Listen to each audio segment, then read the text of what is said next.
Thanks. I'll take those too.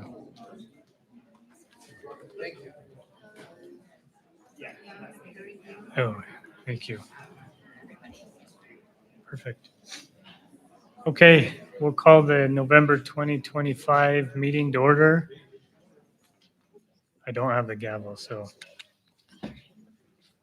You're okay. With that, Mur, will you please do our roll call? Okay, yeah, and pre-apologize. We district switched over to a new platform for the agendas and stuff, so we might have a few navigation issues tonight, but we'll work through it. Mrs. Wood? Here. Mrs. Schumacher? Here. Mr. Franks? Here. Mr. Gardner? Here. Mr. Sorensen? Here. Chair Wright? Here. And then with that, if you'll please stand and join me in the Pledge of Allegiance. I pledge allegiance to the flag of the United States of America and to the republic for which it stands, one nation, under God, indivisible, with liberty and justice for all.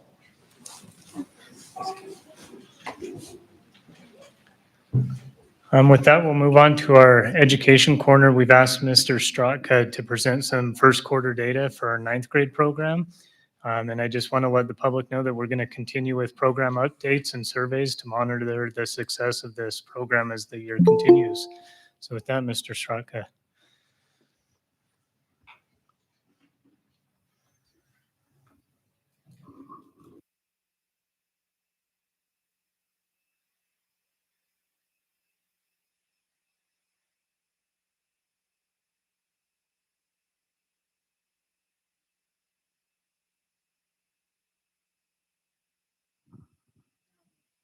Does that work? Am I there? Hello? Sweet. I figured out technology. All right, good evening. Do we have the slides that we can put up? Okay, perfect. All right. So good evening. I am Mr. Straka. I am the principal at Rock Springs High School. And tonight I would like to go over some of our updates on our early warning indicators, or EWI. These are things that we chart throughout the year. And as the quarter ends, these are great times to revisit these and kind of give you an idea of what we're doing. We've had a few changes at the high school over the past couple of years, including a new bell schedule. This year we included the freshman academy.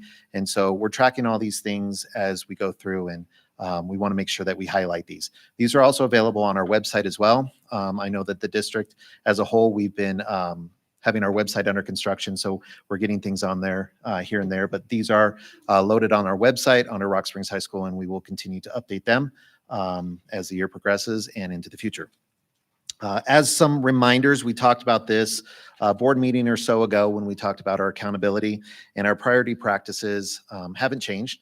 So again, our biggest thing that we have going on this year that we've implemented is our freshman academy, and really focusing on those social emotional needs of that transitional year between our 8th grade and 9th grade, and working with them on that. So what we believe is that, our freshman academy, it increases that a smaller world for them. We have them on teams, and those relationships that they build with their teachers are really strong. They have their common routines. They might either be at the satellite school either in the morning or the afternoon, and then they still get to dip their toe in on the alternate side at the main campus for their electives. What we've noticed is that our teachers are able to work really closely together because our kids are on at least a 2-person team or more, and that they are able to collaborate and really get to know their kids and really push forward. I also have a graduation coach that works primarily with our freshmen right now. And so if we have anyone lagging behind or needing some extra help, so we have some extra support there that they can help them along the way. We also have some definite better adult visibility. I don't know if any of you have been in the satellite school, but it is a very small location currently. And so there's not a lot of places to go. And so we have quite a bit of supervision. And as we'll see as we go through our behavior data, has definitely helped with that, we believe. Of course, those clear signals that we have through our interventions is really what we're trying to accomplish and making sure that our freshmen are on track. One of the things we talked about in our accountability discussions was that we have a metric on our school report card that is freshmen on track to graduate, and making sure that our freshmen are ready to go so that they have a successful sophomore, junior, and senior year on track to graduate.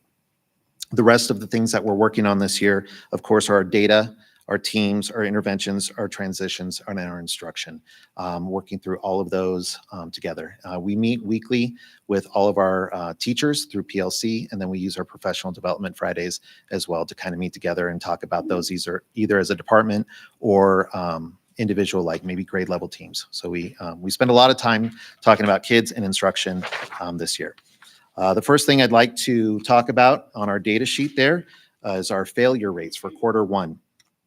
So we have three things that we really look with when we talk about early warning indicators, or EWI. Like I said, failure rates are one, attendance rates are another, and behavior data is the other. Failure rates, the reason why we look at them is because they are a direct link to graduation. If someone is not being successful for whatever reason, we want to make sure that we intervene frequently, often, and as needed. This gives us an opportunity to have frequent feedback when we do our PLCs, and we target interventions as we can. This is really great data to talk about because, as I said, we are on a new schedule. This is the second year that we've been working with the accelerated block, and our data kind of speaks for itself here. Our failing rates are, for the different grade levels that I have posted here, are quite a significant decrease, and this is all for quarter one, and it's broken down by month. The one caveat that I have here is I have in the chart a different color between September and October, because that was actually the end of our first quarter and kind of seeing where everyone ended up. And so as you can see throughout this, we have definite significant decreases from last year to this year, working through the schedule and working through our interventions and doing the changes that we did, including our extension periods in the Freshman Academy. The next indicator that we look at is attendance rate. Our attendance rate is pretty consistent across the board. It was last year and is this year. It stays roughly within that 90% area. It kind of goes up and down just a little bit to 94 and a little bit, so it dips here and there, but it really stays consistent around that 90% attendance rate, which means, most of the kids that we have in our school are where they're supposed to be. They're in class, they're coming to school, and we're able to give them a good education. We do make sure that those kids that aren't coming to school, we're working with our parents, our community. We're having frequent attendance meetings, and when the kids do come to school, we're meeting with them. And there could be a variety of reasons why a kid is not in school, and we make sure that we follow up with that. But we do also take a look, and I don't have it on here, but we have a chronic absentee rate too that we look at. And so looking and making sure that the kids that are not coming to school, and if it's the same one frequently over and over again, that we track that and do what we can to intervene and help that kid get to school. And it could be for, again, a variety of different reasons. Last one would be our behavior incidents. So our behavior incidents is something else that we track. Again, this was one of the things that we looked at with bringing our freshmen up from the 8th grade and making sure that they had a space that they could really grow and thrive into. We know that that transition year is very hard. And so, especially with upperclassmen and that transition between the two, and making sure that everyone feels safe at school and doing what needs to be and doing what needs to happen. So as you can see, our behavior data, again, from last year to this year is significantly down in total. So, in the year before we had 21 in August versus 5 this year, 49 last year in September versus 20 this year, and 49 behavior incidences in October versus 20 this year. So we put a lot of systems in place. For example, during lunchtime, lunch is something that we used to have. The whole campus was just a free-for-all during lunch, and this year we've really put a system in place where we've locked that down. We only have lunch in the cafeteria or off campus as needed. The freshmen are at the satellite school, they all eat there. And so we have 2 different lunch rooms that we really have broken that up to. And we really have like stop those behaviors as needed during the lunchtime and during passing periods as too. There's some other things that we've added in, more supervision and things like that in the hallways, and just making sure kids are in class when they need to. The other big thing that I'd like to talk about would be cell phones. So cell phones, is something that the board has talked about over the past year or so, and making sure that all our kids are not utilizing cell phones. Something that we've implemented just recently, we have cell phone boxes now that are in every classroom, and teachers have a system and a protocol that they're able to use in their classroom, and it gives them a system. So instead of just saying, hey, put your cell phone away, or I'm going to take your cell phone, or I'm going to report it to the office, or going through those means, we've actually given them a system and somewhere that they can keep those cell phones so they're not using them in class. And it is working. So we have done many walkthroughs through our class and through our hallways, and kids are doing what they're supposed to be doing. Every now and then we will have an offender, and of course we take care of those as needed, but really putting systems in place is my biggest thing this year, and it's working as the data shows. That's all I really have. If you guys have any questions, please let me know.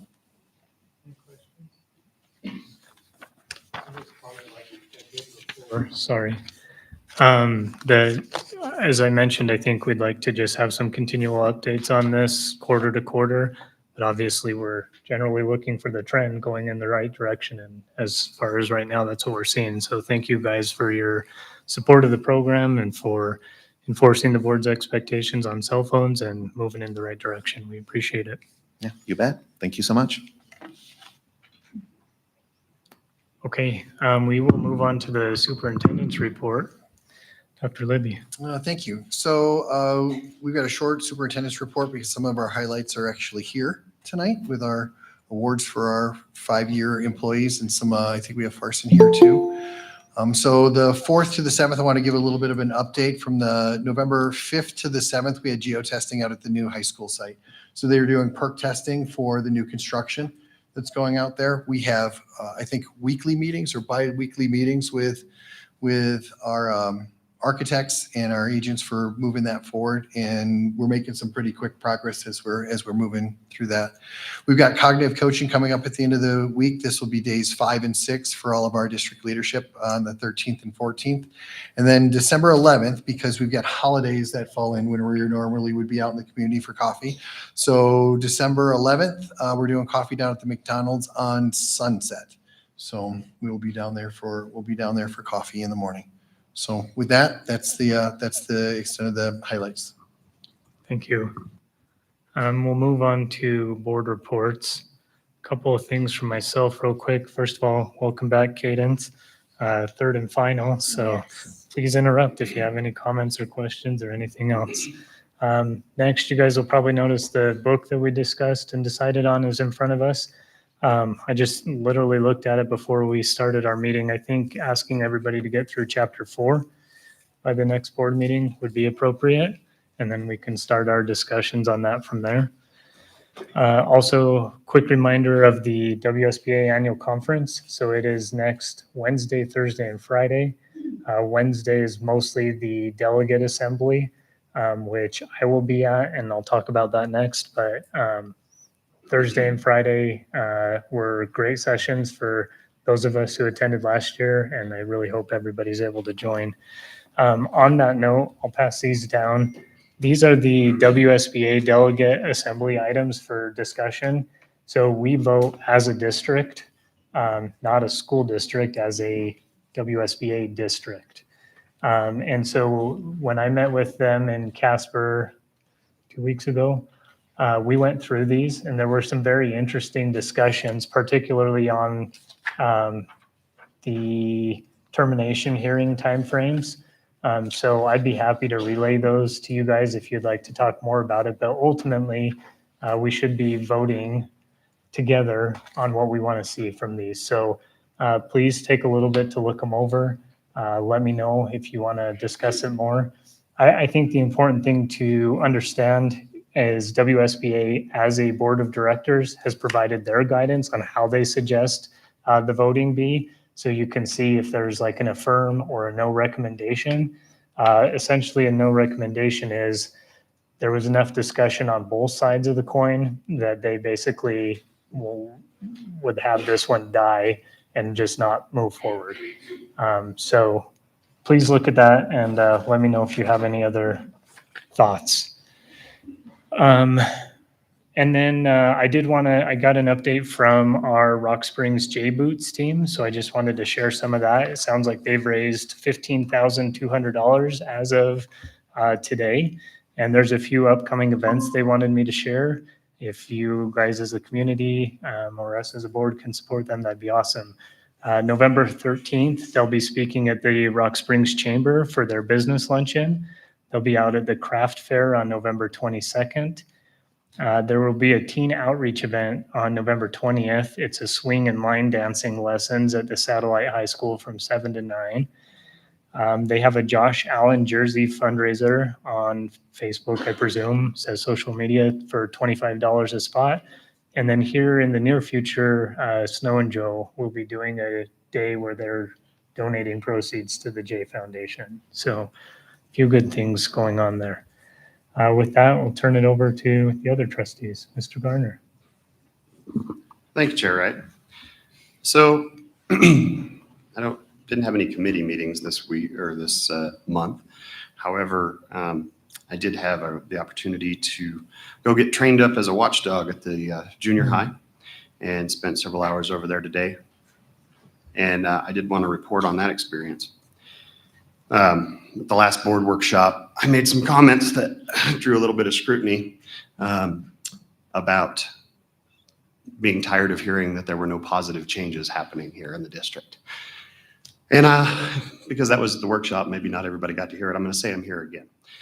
I am tired of hearing there's no positive change because I've been witnessing it. If you take the time to go out and look around, it's all around us.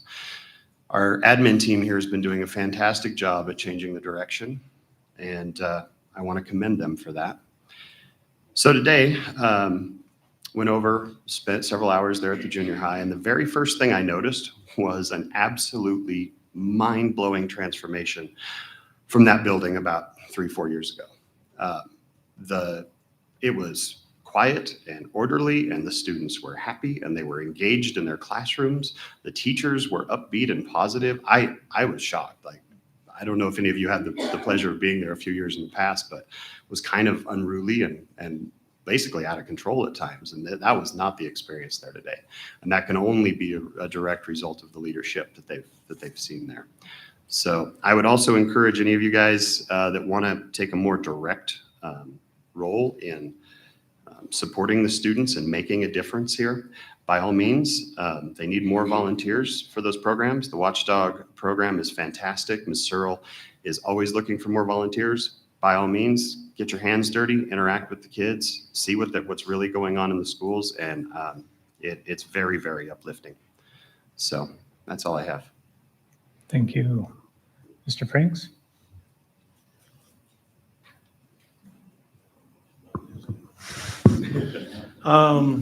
I too didn't have any of the committees yet so far as that goes. But Mr. Sorensen and I had the pleasure of going last Thursday, 30th, where the J Foundation did host. Oh yeah, that joke. Yeah. Where the J Foundation did host at the Boot Barn here.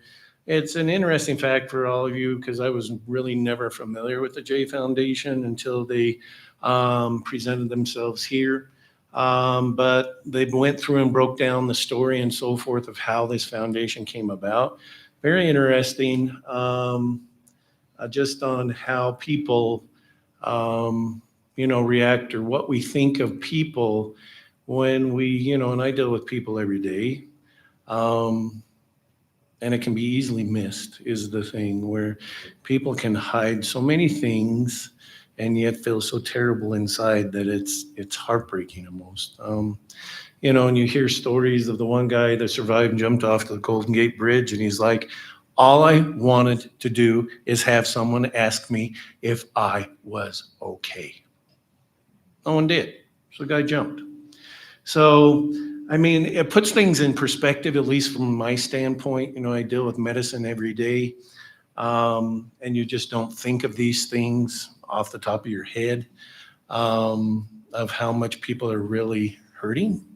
And so, it's just something that we need to ask ourselves because, we're quick to judge. We always tell, something is not up to what we think, or if we're at a restaurant and your waitress or waiter is, not the best. I don't know what they're going through. You don't know what they're going through. We just need to kind of stop and ask ourselves, hey, why are they doing this? There's got to be other, but we're quick to judge. And we're like, oh my gosh, what is up with this, So I just challenge all of you that when it comes to this kind of thing, just stop, take a breath, ask yourself, what's up here? Because I think you're going to be pleasantly surprised that there is more to that answer than you realize. Yeah, and on that J Foundation note, two other things. WSBA will have a booth for them up at the conference. So, I presume most of us will be together, but please stop by that. And then also, the high school team reached out when they asked us about joining that event and said there will be a couple others coming up as well. So I'll be sure to share that information when I get it, and we'll make sure we have attendance there. Thank you. Mr. Sorensen. Thank you, Chair Wright. It's loud. A finance update. I got a chance to meet with Matt Gonzalez, our new CFO, and I have to say he's on top of things. Learning a lot of things. He's learning a lot of things, and the district's in a good spot financially. And you don't get to hear that very often, but we are, and they're working on ways to solidify that. A couple of things that he's been doing I think are neat to point out is he's actually been going to meet with the building administrators to help them understand their budgets. In the past, they didn't understand how their budgets worked, so they're able to use those funds, all the funds that are budgeted to them, to benefit kids, whereas in the past, a lot of those funds went unused because they weren't aware. He's also reviewing processes and procedures within his department, and I think that's us to be more efficient and always being mindful of internal controls and keeping good track of the funds. And the last thing for us on our agendas, I had a constituent ask me, and I think if they ask me, we have a question. Our list of warrants, he threw out two different styles there. So in the past, we had who was being paid, like the date and the amount. And he's thrown a couple of ideas there to see if it helps us more or if it's too much data. But basically, the different styles add the accounts to it, so you can know which fund they're coming from, because all the warrants were essentially every check cut in the district, whether it's from the general fund or whatever fund. Now that if you want to understand a little better, you can by looking over. So I told them I'd give them some feedback. So if you guys want to look those over, obviously we don't want to make them do more work than they have to, but if this is more helpful or if there's more data that you don't think you're learning to understand where the funds of the district are going, let me know. We can make that better. I met with, for transportation, I met with Mr. Bussanell. How's my Cajun? Nail it. The transportation department is 97% staffed. That's pretty cool. And there's there's some extra trainings they've created for new drivers before they just throw them in a bus and haul our kids around. And they're to be commended, because I know when you're trying to onboard people, it's real easy to skip steps and just get through it. But I think that's increasing morale. And then one thing he's pointed out to me, which I agree with, our drivers are the first district employee that greet the students every day, and they're the last one to see them. So for any drivers out there or listening, we appreciate all you do. It's very important work. I did come to the leadership meeting. So monthly, it's all the principals come in, hang out in this room here. And it was really fun to see. I wasn't sure what to expect, whether it just be, Dr. Libby just preaching to everybody, but it was a very collaborative setup, building upon things that have been learned. It was fun to see developing of skills in our administrators. I know a lot of the continuing education things in life are just to say you did it, but I feel like they're actually trying to get better at different skills. And lastly, my J Foundation update is I wore my J Foundation boots. So when we do recognition, you'll have to check them out. They're ostrich skin, and it's pretty cool. It's a little outlandish for me, but they said that you're supposed to get boots that will start a conversation. And so I've also got my wristband to for boot check time. Our kids that are doing this J Foundation, I commend them, but they're learning what all of us have learned who've ever done fundraising. Who in this room has done fundraising before? Their goal is $75,000 because that's how much boots cost for the whole senior class, and they're at $15,000. And talking to their leaders, they're pretty worn out. And so, as any of us who've done fundraising know that you have high hopes, and then you hit a wall. And so, as a community, I think it'd be awesome if we could lift those kids up because they're trying to do something really good, but it's an audacious goal they have. So, anything that we can do as a district or citizens to help them along that path and encourage them, so that they don't give up on this good cause. Thank you, Mr. Sorensen. Ms. Wood. Thank you, Ms. Schumacher. Okay, so we had a policy meeting, and I'm a part of that committee. Of course, one of the things that came up was the bullying policy, which is on the agenda for later as well. So I'm not going to touch base too much on the specifics of what is going to happen there.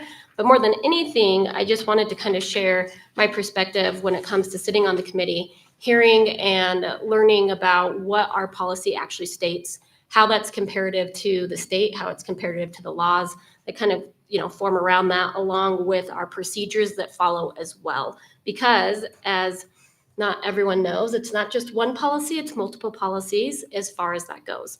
One of the biggest things that I took away from everything is truly not, could we revamp it? Sure. I'm not saying that can't happen, but it's truly more of an idea for me of awareness and education. More than anything, I feel like what happens within our students is they are being bullied and they don't know where to go from there. And so one of the things that I would like to see as a trustee and ultimately hopefully have some more conversations about is awareness within the schools, where there are hotline numbers that people can call. There's hotline numbers that you can text and get a response from. All these things where just being in the bathroom stalls, being on the walls of the schools allows victims of bullying to be able to know there is someone they can reach out to, there is someone they can talk to that isn't going to be a teacher or an admin that may not care, or ultimately that's how they're feeling. It's not just their parents that they can't go to or anything like that. And so I think that that's something that we definitely need to reach out and be better about within our schools specifically, is to just educate and have that awareness there. I also think that our admin and whoever else wants to be a part of that could also educate our students more with some kind of assembly. Sometimes students are bullying and they don't even realize they're bullying because they don't realize how it's impacting the other individual. They're saying things that, bothers them. And perfect examples. I know people are, it's a nickname. So they throw out a nickname and the other person takes that as being bullied because ultimately that nickname hurts their feelings. The other kid thinks they're just have a nickname for the child. So it's just little things like that where I think that even starting in kindergarten, we can start educating our students as to what bullying looks like, where you could be there for your friends. Ultimately, if you hear it, you can know that that's something to be looking out for the others around us. And I think that that's something that we have room for improvement within our entire district, because although we hear it here within this boardroom, we are missing a huge amount of not only our students, but our staff and everyone around us. And so I think that that's a good start to really addressing some of this as far as that goes when it comes to letting our students know what bullying is from the get-go, from kindergarten moving forward. We can present in ways to young students where as they get older, we can then present to the older students in a different manner, but still relaying the same message. And so I think that that would be something that would be super helpful and something that I don't see within our schools right now. It's there, it's just not as obvious as I would like it to be based off of what I was hearing between the two. And so that's just something that I wanted to make sure that everyone was aware of as a part of what I shared with the committee when it came to the policy changes, especially in regards to the bullying, is that I really think that, following up and ultimately recognizing victims are there and then giving them an out and awareness with the education there too, where people, honestly, they may not even be realizing that they are the bullies or that they are the problem. And you're not always going to get that at home. So as a school district, I feel like that's something that we could be doing too. Other than that, the only other thing I'd bring up is I have asked for a review. I believe we're getting ready to finish the J's is what Ms. Bolton had indicated. But I would like to review policy JFD, which involves the interviews and interrogation, searches, and law enforcement relations with the children within our school district. So that's something that we're going to be looking at as well. Thank you, Ms. Schumacher. And with that, I think maybe Dr. Libby, maybe at our next board meeting, we could have a presentation around the various programs that we are already doing for bullying in the schools. I know there are a variety of them, and then we could have some more educated discussions on what we could improve going forward. Awesome. Okay, with that, we are going to move on to recognition. Ms. Bolton. Ms. Gunter, both of you, please.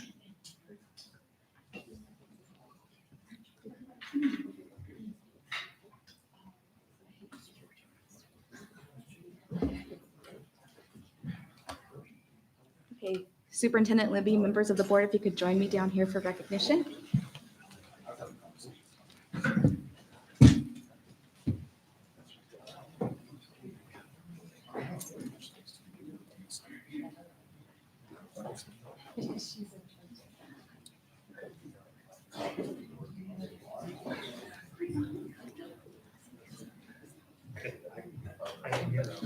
You're fine, because it may not be enough, you know what I mean? So just Okay. We would like to extend a heartfelt thank you to Western Wyoming Beverages for their generous donation of window wraps at Pilot View Elementary School. These vibrant designs have truly brought the courtyard to life, proudly showcasing all 4 RCA houses. A special thank you to Sean Valentine for approving the donation, Cindy Sunich for her incredible design and print work, and Brody Meek and Jerome Martinez for their hard work installing the wraps. Your partnership and support make a lasting difference in creating a positive and inspiring environment for our students. Thank you for your help to the Wildcats to show their house pride.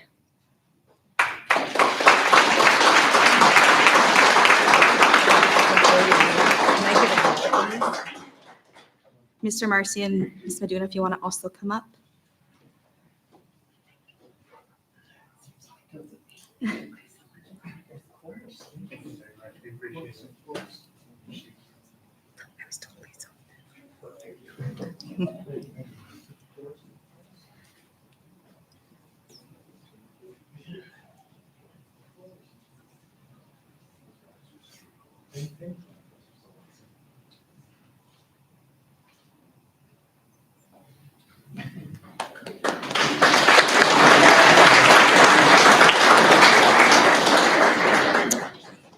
We would like to extend our sincere thanks to our local Les Schwab Tire Center and manager Vince Stanton for their generous sponsorship, for bringing the magic of Mike Hamilton to Pilot View and Eastside Elementary Schools.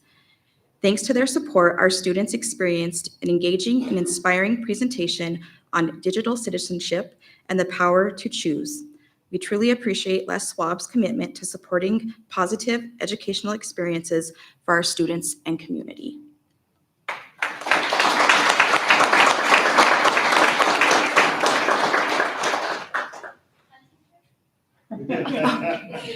That's important. it's okay, we'll get them their certificate. Okay. We would like to recognize Mrs. Marty Albert. Mrs. Albert generously stepped in to a challenging situation as a long-term sub in the science department at Rock Springs High School for the first semester. Despite the circumstances, she has been kind, caring, and a firm presence in the classroom, providing stability and compassion to our students when they needed it most. Ms. Albert has gone well above and beyond the typical responsibility of a substitute teacher. She has consistently advocated for her students, collaborated closely with the grading and planning teacher to ensure academic consistency, and maintained a strong communication with the administrators to provide comprehensive support. Her warmth and positivity shine through daily as she greets every student and staff member with a smile, creating a welcoming and productive learning environment. Although serving as a substitute, Mrs. Albert's extensive experience as a retired elementary teacher is evident in her patience, instructional skill, and classroom management. She has gone above and beyond in her commitment to our students, and her class expressed their gratitude by presenting her with a heartfelt signed letter at the end of the first quarter. Mrs. Albert's dedication, professionalism, and compassion have made a lasting impact on our students and staff alike. We are deeply grateful for her service and proud to recognize her exceptional contributions to our school community.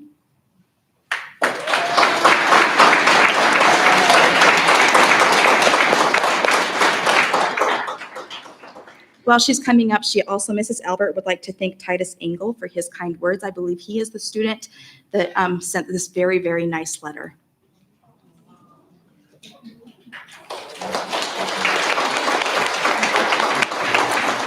Rock Springs High School admin, if you'd like to come up, please.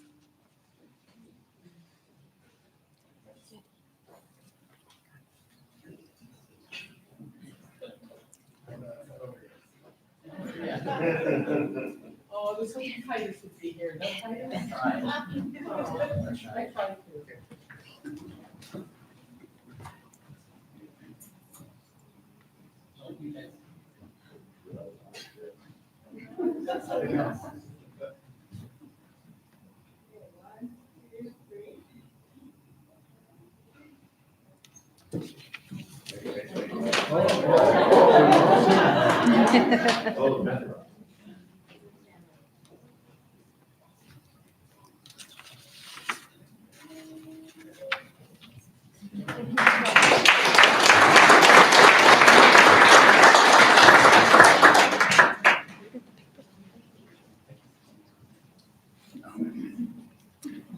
This evening, we continue a tradition of honoring employees who have worked for Sweetwater Number 1 for 5 years. We are going to start with North Park Elementary, and we would like to recognize Shaylin Parker.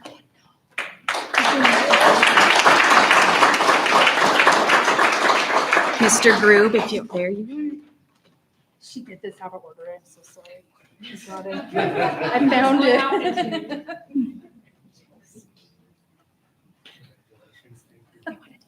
I know.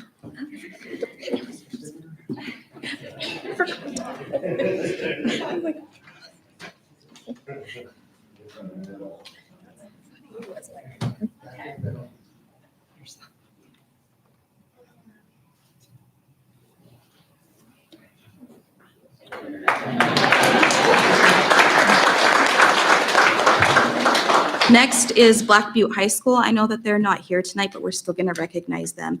Christopher Clifton and Chelsea Lund.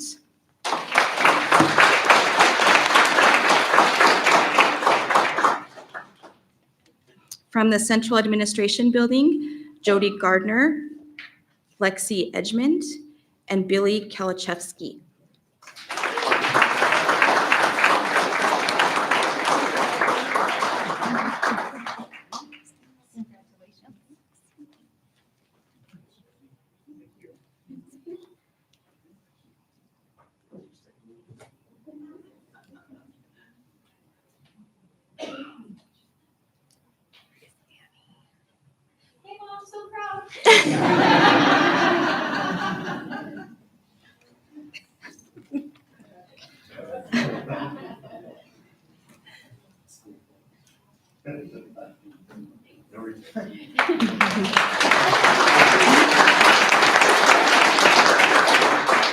From Desert View, Kristen Legursky-Dorr and Mariah Smith.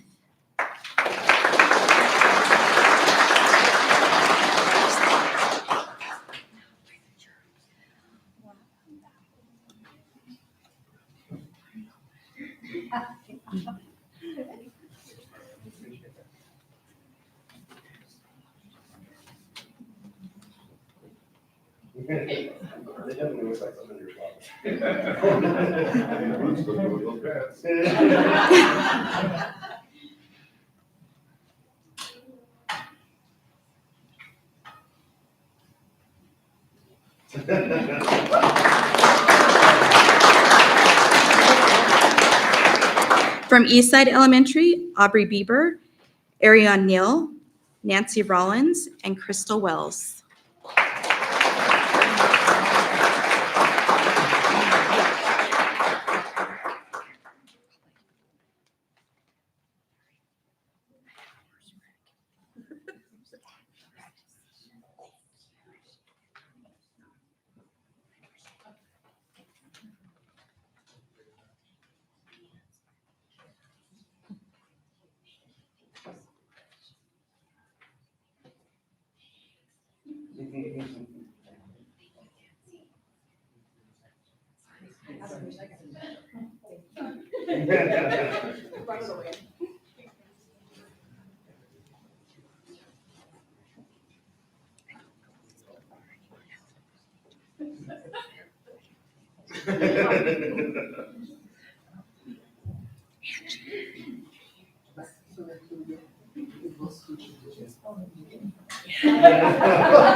From Nutrition Services, Tamara Kale, Teresa Magana Zaragoza, Avanya Marchetti, Lindsay Rodriguez, and Joe Weaver.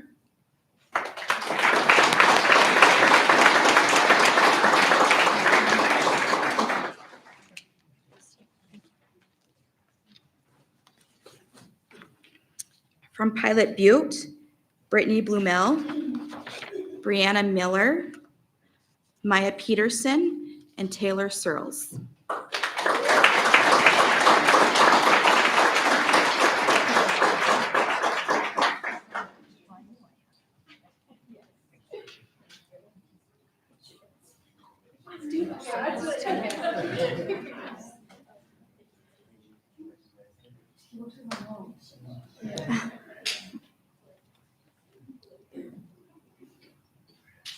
Come on back.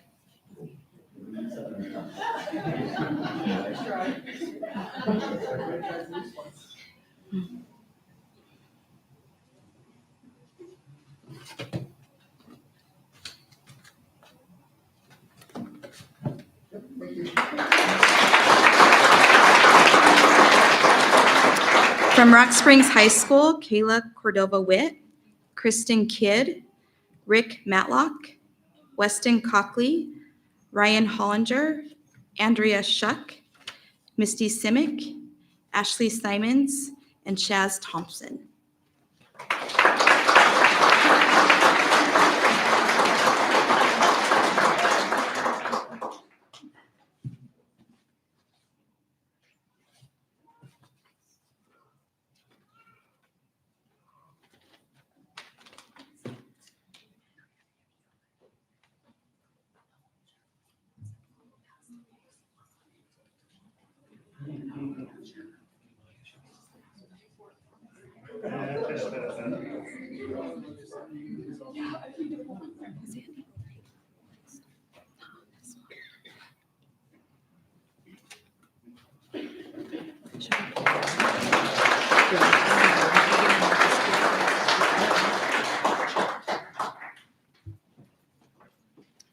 From Rock Springs Junior High, Rosa Duran, Natalie Reach, Tiffany Rawl, Stephen Gerard, and Jenny Ketterling.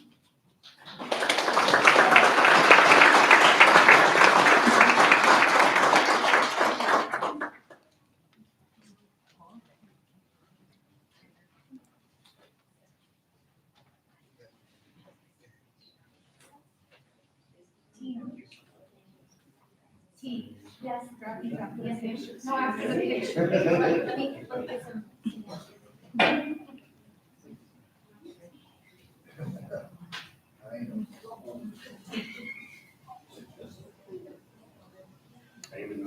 After the picture.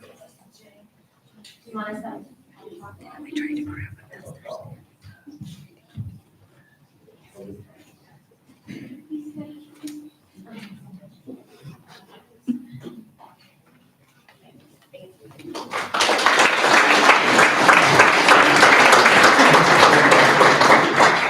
From Sage Elementary, Kelsey Burke and Courtney Medina.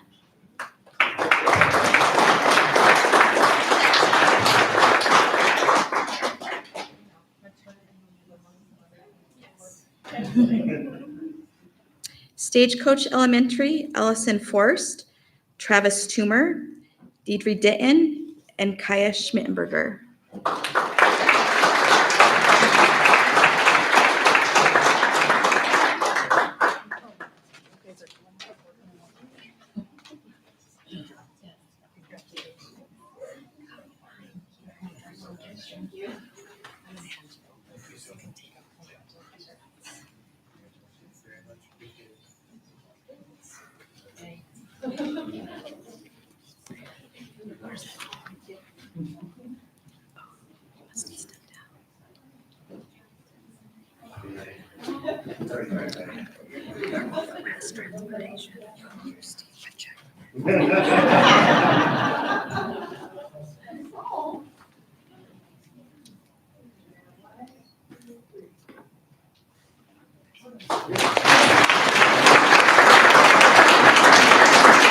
From the Transportation Department, Kevin Banks, Stephen Lundville, Diana Moses, Brianna Nickel, and Steve Pacheco.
From Walnut Elementary, Annalise Hughes.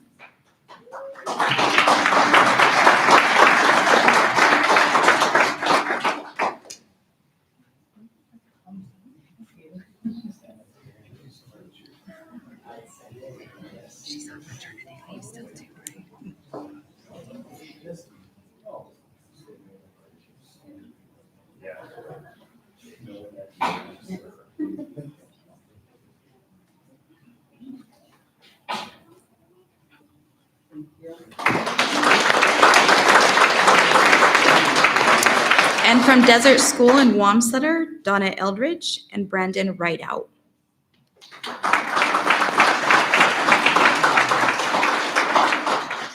That concludes our recognitions for tonight. Thank you.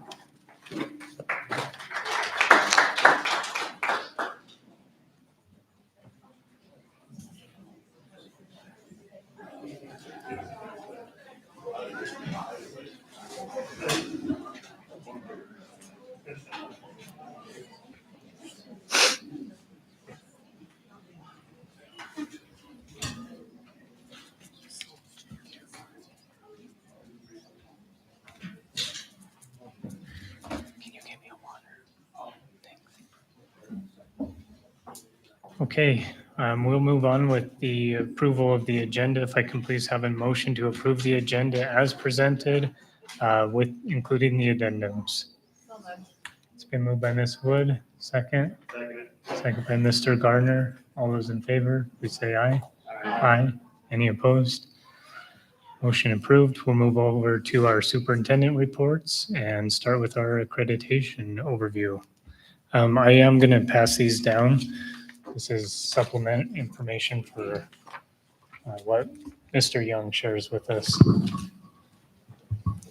Good evening, board. I do believe that we have Mr. Young from the accreditation review committee with us. Yes, I'm here. Hey, there you go. All yours.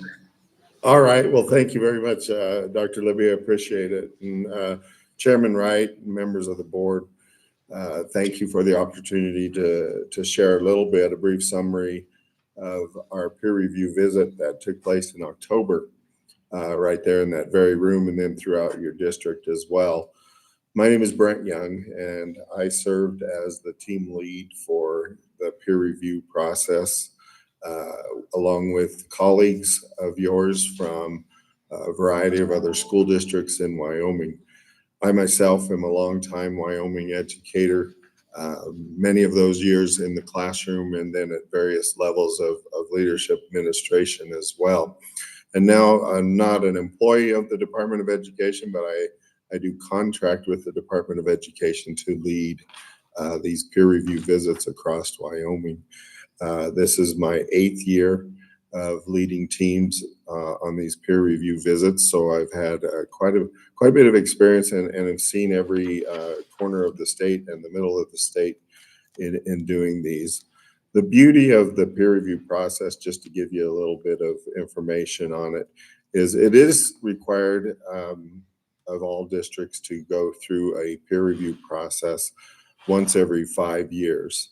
And so this was the year that Sweetwater one came up. I believe it's your second review that you've had since the beginning of this process. And the beauty of this process is that it's Wyoming educators, it's your colleagues that come together from various roles in their own districts, come together to provide feedback, support, try to keep it strength-based as well on Sweetwater One's story. We use evidence or effective practices that have been established through 14 different criteria that you'll eventually see in a final report. And it really takes, the story really takes the peer review team through your journey from your level, governance, and board leadership, the leadership of the district and into the workings of the district, and then also into the classroom, and takes a look at students and different reports that we have there. So I wanted to keep it brief. I want to be available for as much as you need me, but some of what was passed out, a couple different things, is just an executive summary. That's probably the most brief, and let me just explain that to you. I just want to start out by saying, really, we commend the team, commends your district for the comprehensive and systematic approach to improving student learning and organizational effectiveness. It was evident during the review across all 14 review criteria that you demonstrate very strong alignment between your governance, your leadership, your instruction, and your community engagement. And so you're to be commended for that. And the district's strategic vision, close to you all, is evident from the Board of Education through the classroom implementation. And so on that executive summary sheet that I'm looking at and sharing with you as well, and if you need me to project it, I can try to share the screen. Would you like me to do that, or? If you'd like to try, please. That way the folks in the audience can maybe see some of that.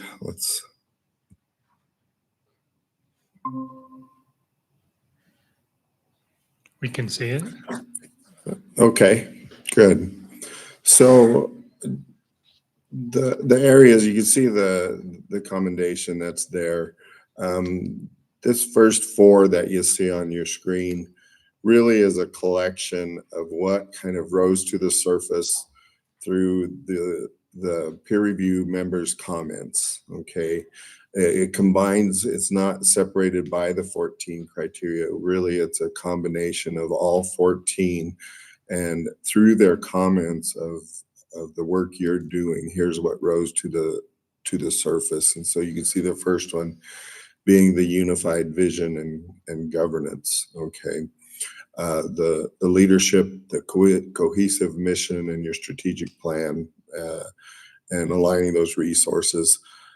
Collaborative leadership and culture, heard that from one of your board members tonight, a little bit around the culture piece. It was nice to be able to sit in and hear some of that.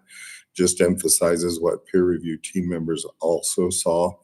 And you can see some of the topics that came to the surface, like cognitive coaching, your PLC structures, instructional alignment and rigor, This was a big one, and if I can get to share just one graph with you, if any graph, this is one that I wouldn't mind sharing with you.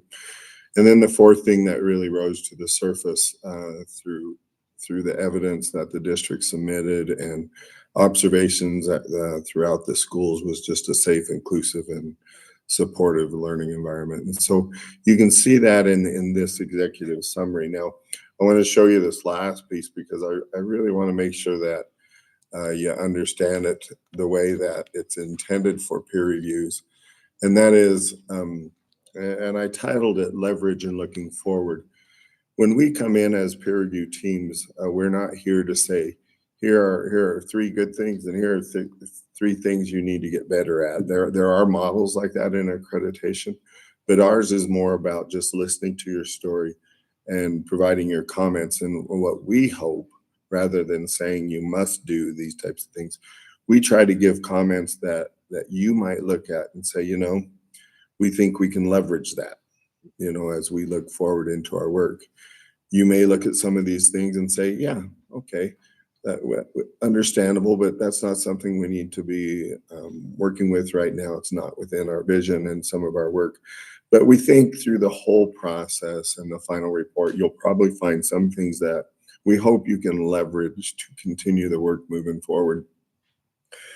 One of the things that came up is that first one, and that's sustainability and measurement, is by no means saying that this is something we didn't see. We saw it very much. In fact, it could also be in the above one, the way that you look at data and information. And again, we saw that in the board meeting already tonight.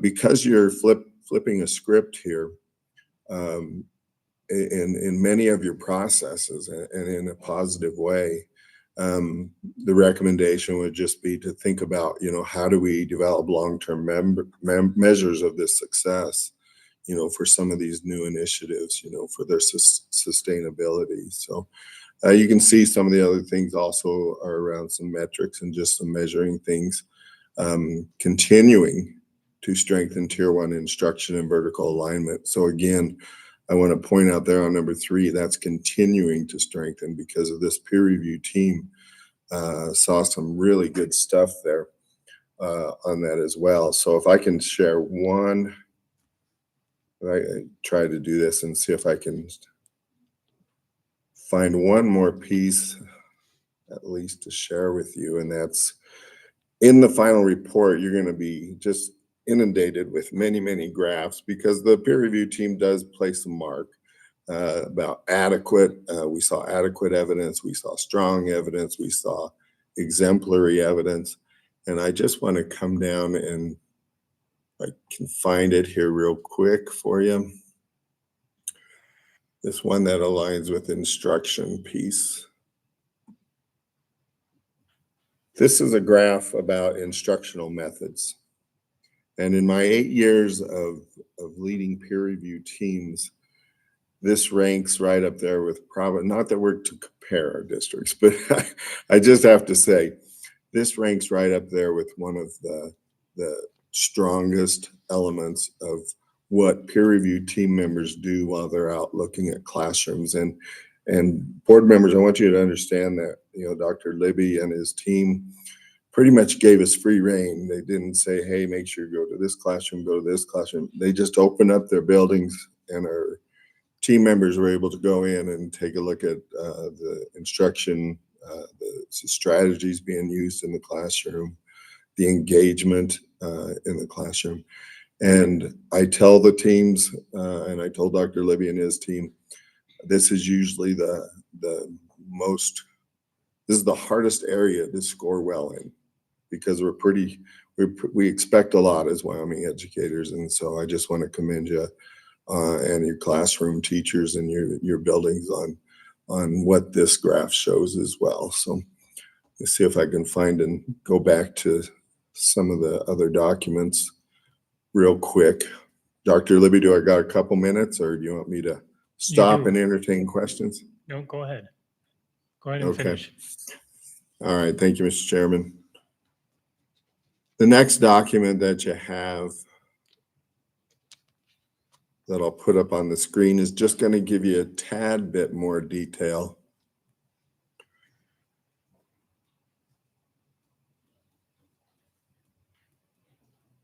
And so what you're going to see in this one is this is now a page and a half, so we're expanding a little bit.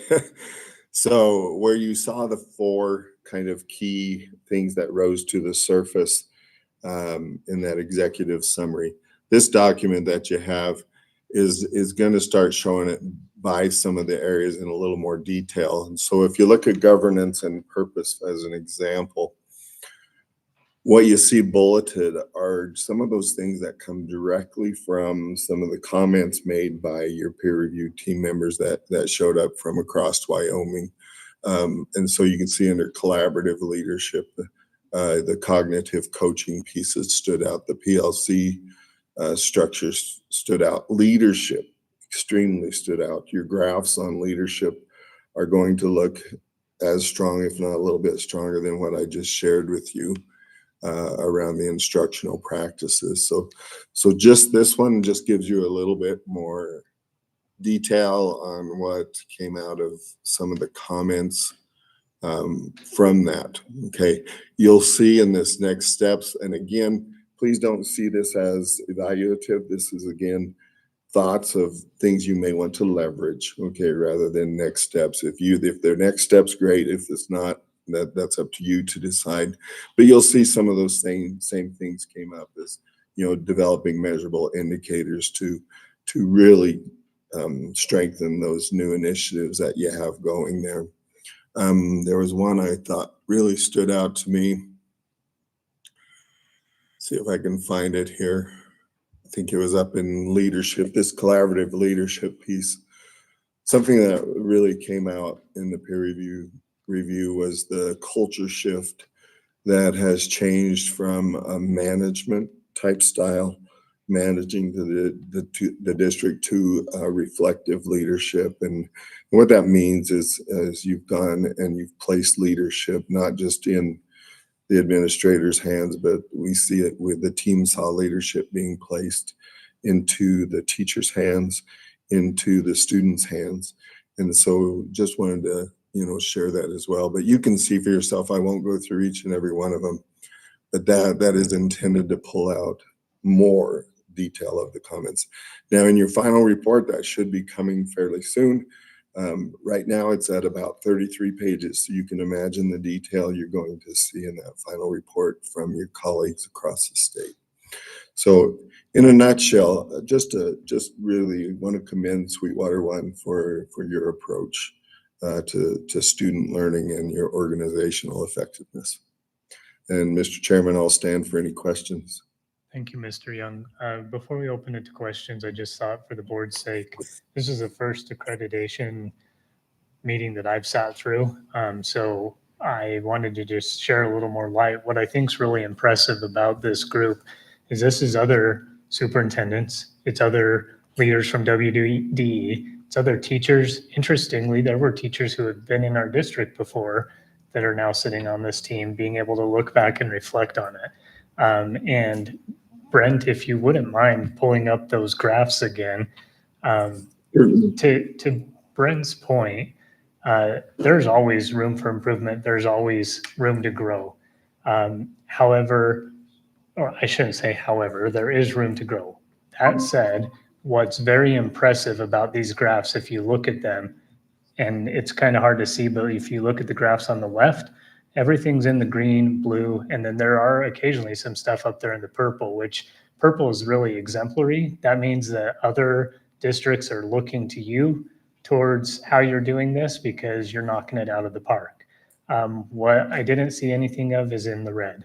And so, I want to tie together a few comments that Mr. Young made, Mr. Gardner, Mr. Sorensen. You guys have shared a little bit about this in the board reports, but Brent, I believe it was number 12, the one that you were mentioning about our instructional leadership. Mr. Sorensen. Number 10, instructional methods. Thank you. Number 10, yes. To your point, the bus drivers are the first people that they see when they start their day and the last people that they see at the end of the day. This is a cumulative thing. This takes everybody from the bus drivers to the custodians who just make the school operate to our teachers and our district staff. And when we have scores like this, some of the feedback that I heard is, it's not just the CAB leadership up here speaking words and then not seeing those words in action. There was no directed guidance to where they needed to go or what they needed to see. They were allowed to explore. And we had, in Brent's words, the strongest performance that he's seen in the 8 years that he's been doing this in this one finding. I think that's very commendable for our teachers and district staff. I think it's always interesting to realize that they have our students for almost as much time as we have them as parents, that they're awake anyways. And they're sitting there, helping these students through challenges. They're inspiring creativity. They're building confidence. And these prove that our students are learning, they're growing, they're achieving, they're finding joy in their classroom. Again, always room to grow, always room to improve. But I just want to extend a heartfelt thank you to those who put in the hard work every single day. This is like an A+ on your report card. Our district's doing really well, and I'm very proud of them, and I just want to say thank you. With that, if you guys have questions for Mr. Young, we can ask as well.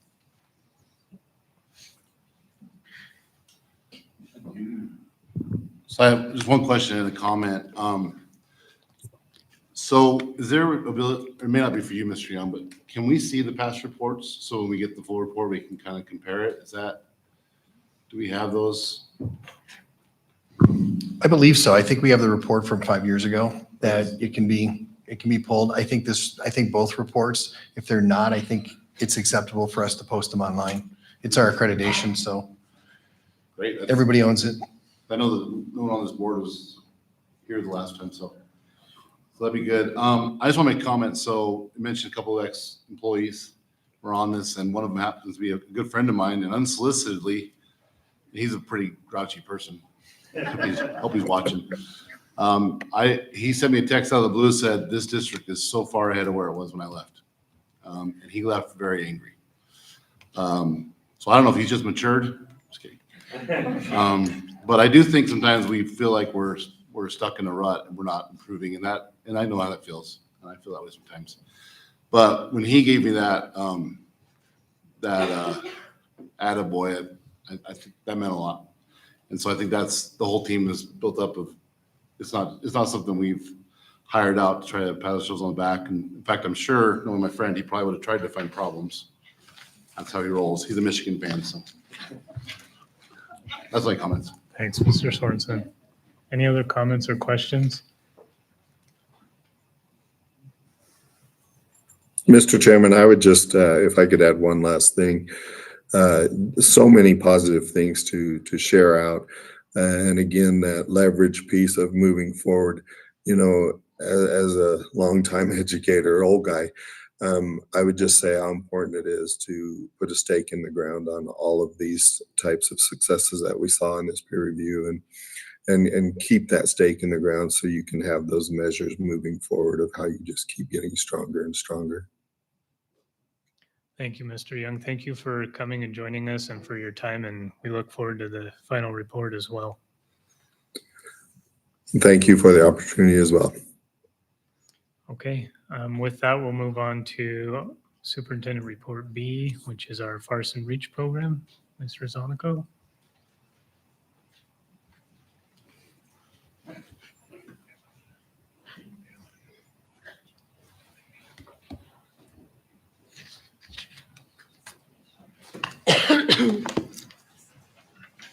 Chair Wright, Dr. Libby, members of the board, I'm Barbara Rosanico, the principal at the Farson Eden School. Thank you so much for allowing me to be here today with my students. We wanted to share some of the things that are happening in our school this year. As was mentioned at our last month's meeting, we've initiated what we call Reach Period at Farson. This is where students who need additional time to master standards are given the opportunity for reteach and retest. And those students who do not need to work on reteaching and retesting were given the challenge to select their own passion projects. And during this period, they work on projects of their own choosing. Oftentimes, these are projects that involve things that we're not able to offer them as a school because of our size. So the students were given the opportunity to learn something specifically that interests them. And I have to say that I have been humbled and am so proud of what these kids have been able to do. We had a celebration of learning last week, and the adults in the building went through and had the opportunity to talk to different students about their projects. They shared what they had learned, and we selected our top 4 students. We had a tie for 4th, so I have 5 students with me today that are going to talk to you guys about their projects. And we'll start with Cole Johnson. Good evening. I'm a senior at Farson, and for my REACH project, I spoke with our FFA advisor, and we just got a new laser engraver this year at the school, so he was gracious enough to let me use that and work as a fundraiser for the FFA program as well, and just to learn something new. So I brought some patches and stuff I made. These are for like hats. We have a hat press that heats up to like 300 degrees and presses it on there.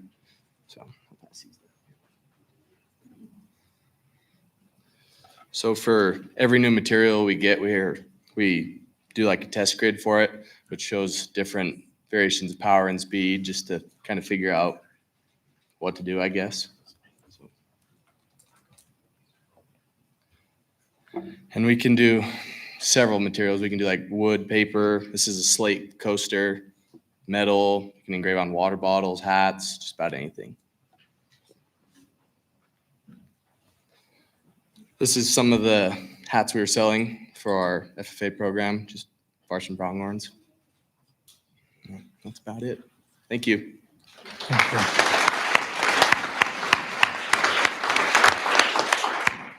Our next student is Aubrey Budelman. Hello, everyone. My name is Aubrey Budelman, and I am a sophomore at Farson Eden High School. During my REACH time, I started Kinder Launch, which is an aim towards kids ages 3 through 5. It is in our community. It is held in one of the school's classrooms during our 45-minute REACH period.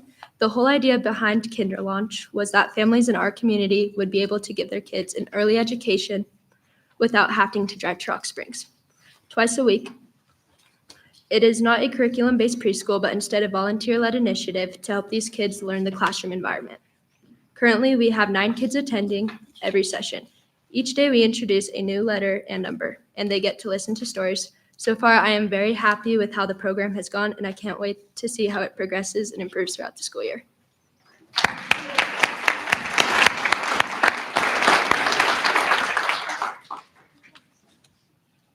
Our next student is Bree Long. Hello, everybody. I hope you guys had a great day today, even though it was a Monday. I am writing a book about my brother's senior year. I want him to remember everything that happened. Some of the ways I am doing this is each chapter will recognize a different part of what he's done. Like one chapter is about homecoming and getting voted for homecoming court. One's going to playoffs, taking the ASVAB, and basically how he's going to take the steps to get where he wants to go. He wants to go to 68W. If you don't know what that is, it's an Army medic base, also known as 68 Whiskey. I have learned a lot through this process because it's really hard just to sit down and write a book. Finding words to fill in thoughts is really, really hard. And after I'm done writing, I'm going to publish it. The first copy is going to be my brother as a graduation gift. Thank you.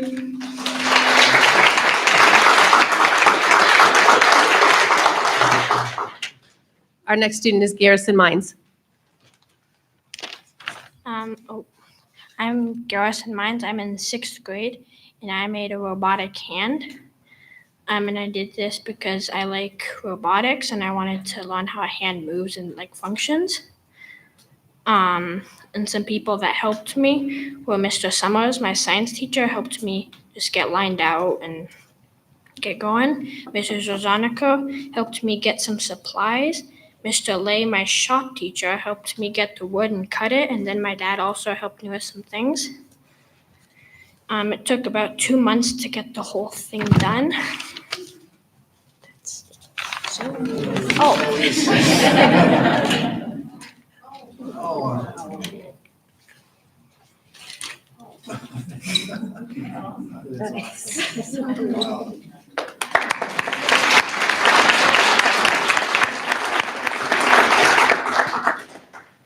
And our last student is Stryker Thorne. And as Stryker presents his, remember that Farson doesn't have a band program, so our students don't have an opportunity to learn instruments. And I am excited for him to show you what he's done. Hello, everyone. My name is Stryker Thorne, and I'm a sophomore at Farson Eden School.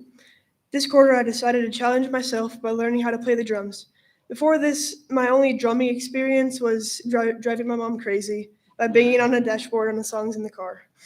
When I started, I had no idea how to read sheet music or how a drum set was even arranged.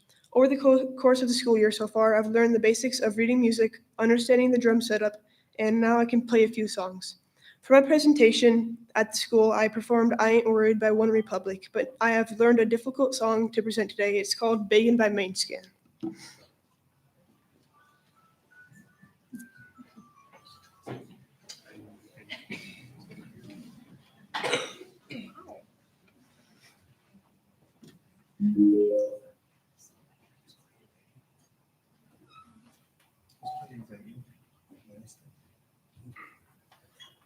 Yeah, this one moves.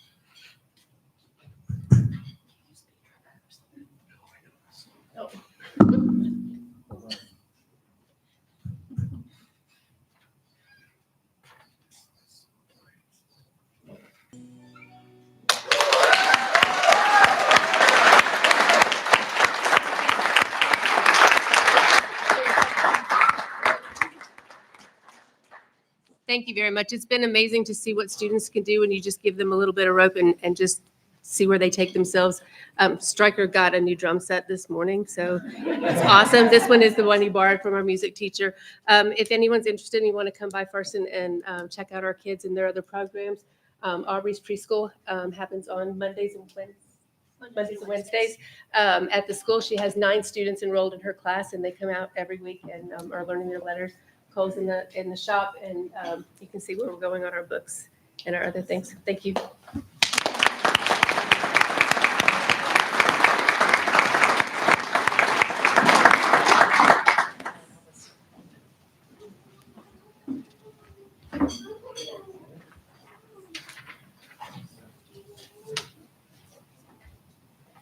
Okay, we will move on to the next section of the agenda, which is our communications and correspondence, guidelines for public comments and questions. Thank you guys for attending today's board meeting and for your continued engagement with the district.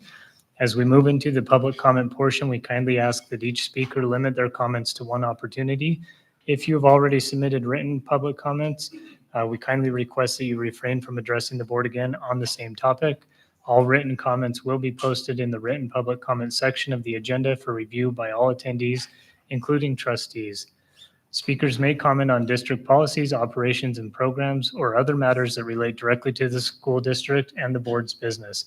We ask that issues that are not of general importance to the broader community or relevant to the board's governance of the district should be addressed through appropriate administrative channels. Comments regarding the performance or employment of individual district employees are not permitted during public comment. Formal complaints about school personnel may be submitted to the Board of Trustees in accordance with policy KLD and using the form in KLD-E.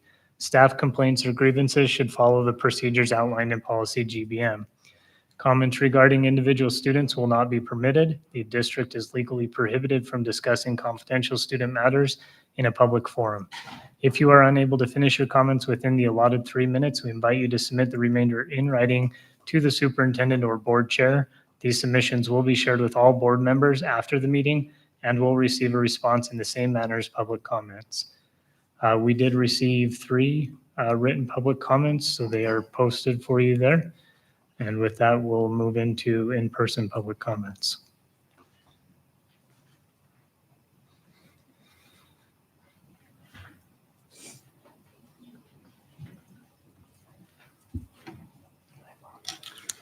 Good evening. My name is Kelsey Hibbs. I appreciate how excited the board is about the accreditation report and their personal visits at the schools, as those are very important. I also appreciate the thoughts shared by Dr. Franks and Ms. Schumacher about mental health, as I also really value that. Before I share my prepared comment, I do want to briefly address Mr. Gardner's comment. I was one of the people who did find issue with the phrase personal vendettas. That wording dismisses parents and community members who speak up with care for the students, not hostility. While I appreciate progress being discussed, focusing on academic or other improvements alone does not make other problems disappear. Mental health remains a critical issue for students. They spend nearly half of their waking hours, over 1,000 each year, in our classrooms and hallways. Their emotional well-being at schools matters just as much as academics. I'm thankful for the board members willing to listen to parents who advocate for that. How can we promote mental health programs here in this room while criticizing parents or dismissing them for raising concerns about practices that harm it? If advocating for students is seen as a personal vendetta, I will take it. Because ensuring students are safe, supported, and emotionally healthy is worth standing up for. Many children appear happy but struggle quietly, such as my own, so I'm familiar with this. Dr. Franks referred to this when he referred to the story about the man on the Golden Gate Bridge. And I appreciate that acknowledgement. Positivity is valuable, but becomes toxic when it dismisses real harm. Parents asking questions share the same goal as the district. We want the improvement of educational experiences for all children. That leads me to my initial comment that I had planned, ethics and accountability. Policy BBF, the Board Member Code of Ethics, says members must welcome differing opinions, encourage questions, and put students' welfare first. That promise of transparency can't exist where fear does. District policies AC, JLF, and GBK prohibit retaliation, not just during investigations, but anytime concerns are raised in good faith. Federal laws, Title VI, Title VII, Title IX, and Section 504 also make retaliation unlawful. Yet many hesitate to speak because they have seen what happens when others do in our district. Many people are afraid to speak because transparency and trust both die when that happens. So I asked this board and Superintendent Libby directly, will you publicly reaffirm that every teacher, staff member, parent, and student has the right to voice concerns without fear of retaliation or intimidation? As we have been reminded several times in the last few months, our children are watching. Listening, especially when it is hard and possibly uncomfortable, is not weakness, it's leadership. That's how trust is rebuilt, and our students deserve better because they deserve the very best. Thank you. Thank you, Ms. Hibbs.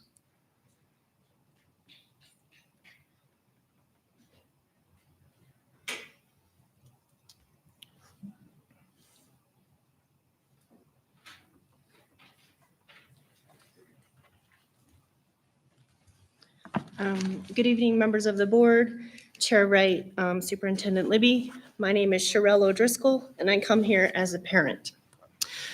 The board meeting notes from October 2025 on what I said are inaccurate. You said that it would be good. I said that it would be great to meet with the WSBA. When I said it would be good for you all to read Title 21 before meeting with the WSBA. This is Title 21, okay? You gotta print it off the internet. So that does not help with continued transparency issues and questions the integrity of the document. I would also like to add, in comparison to other districts around the state and local boards, our district meeting minutes are less than subpar.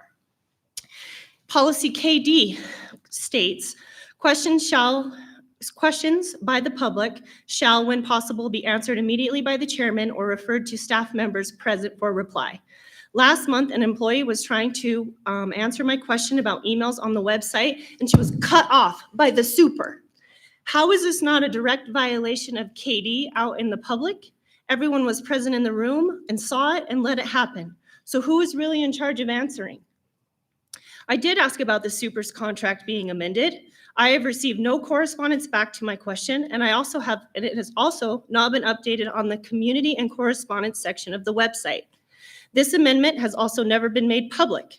So how is this not an open meetings violation, which comes with a $750 fine for each individual that they would have to pay out of their own pocket for who cooperated with that? Again, who is in charge of making sure the public is informed when they come up here and ask a question? Because what y'all are doing currently is just leading to more unanswered questions. That's what I come up. I ask every question something. You say, it's gonna come back in an email, it's gonna come on community and correspondence. It's not there. So I'm again asking for transparency. I'm asking for accountability on your end. When we ask a question, can we please get an answer? It's not up here to get into like a big contest of like, you're right, or I'm holding you accountable and asking you to also hold yourselves accountable. Please just answer our questions. And again, can we please go back to the reason why you ran on this board? We go back and we look at what you guys have said, and I do not see that coming here. I have heard from people that it is getting better, but right now I am eating crow and saying from the last administration and the people sitting up here, I got more correspondence and communication back standing here than I have gotten with any of you guys in the past year. Thank you. Thanks, Ms. O'Driscoll. I will take some note of some of those things and make sure that we follow up with you. I do think that the board absolutely understands what they ran for and is doing exactly that. We work with integrity, we work with fairness, but we can absolutely improve, and we'll make sure that we're discussing your concerns and we'll follow through on it.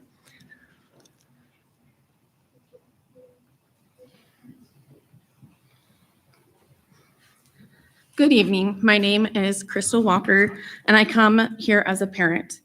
I want to express my appreciation for Chairman Wright's comments in the previous board meeting, encouraging parents to speak up when policies are failing them. I completely agree that open communication between families and the district is important.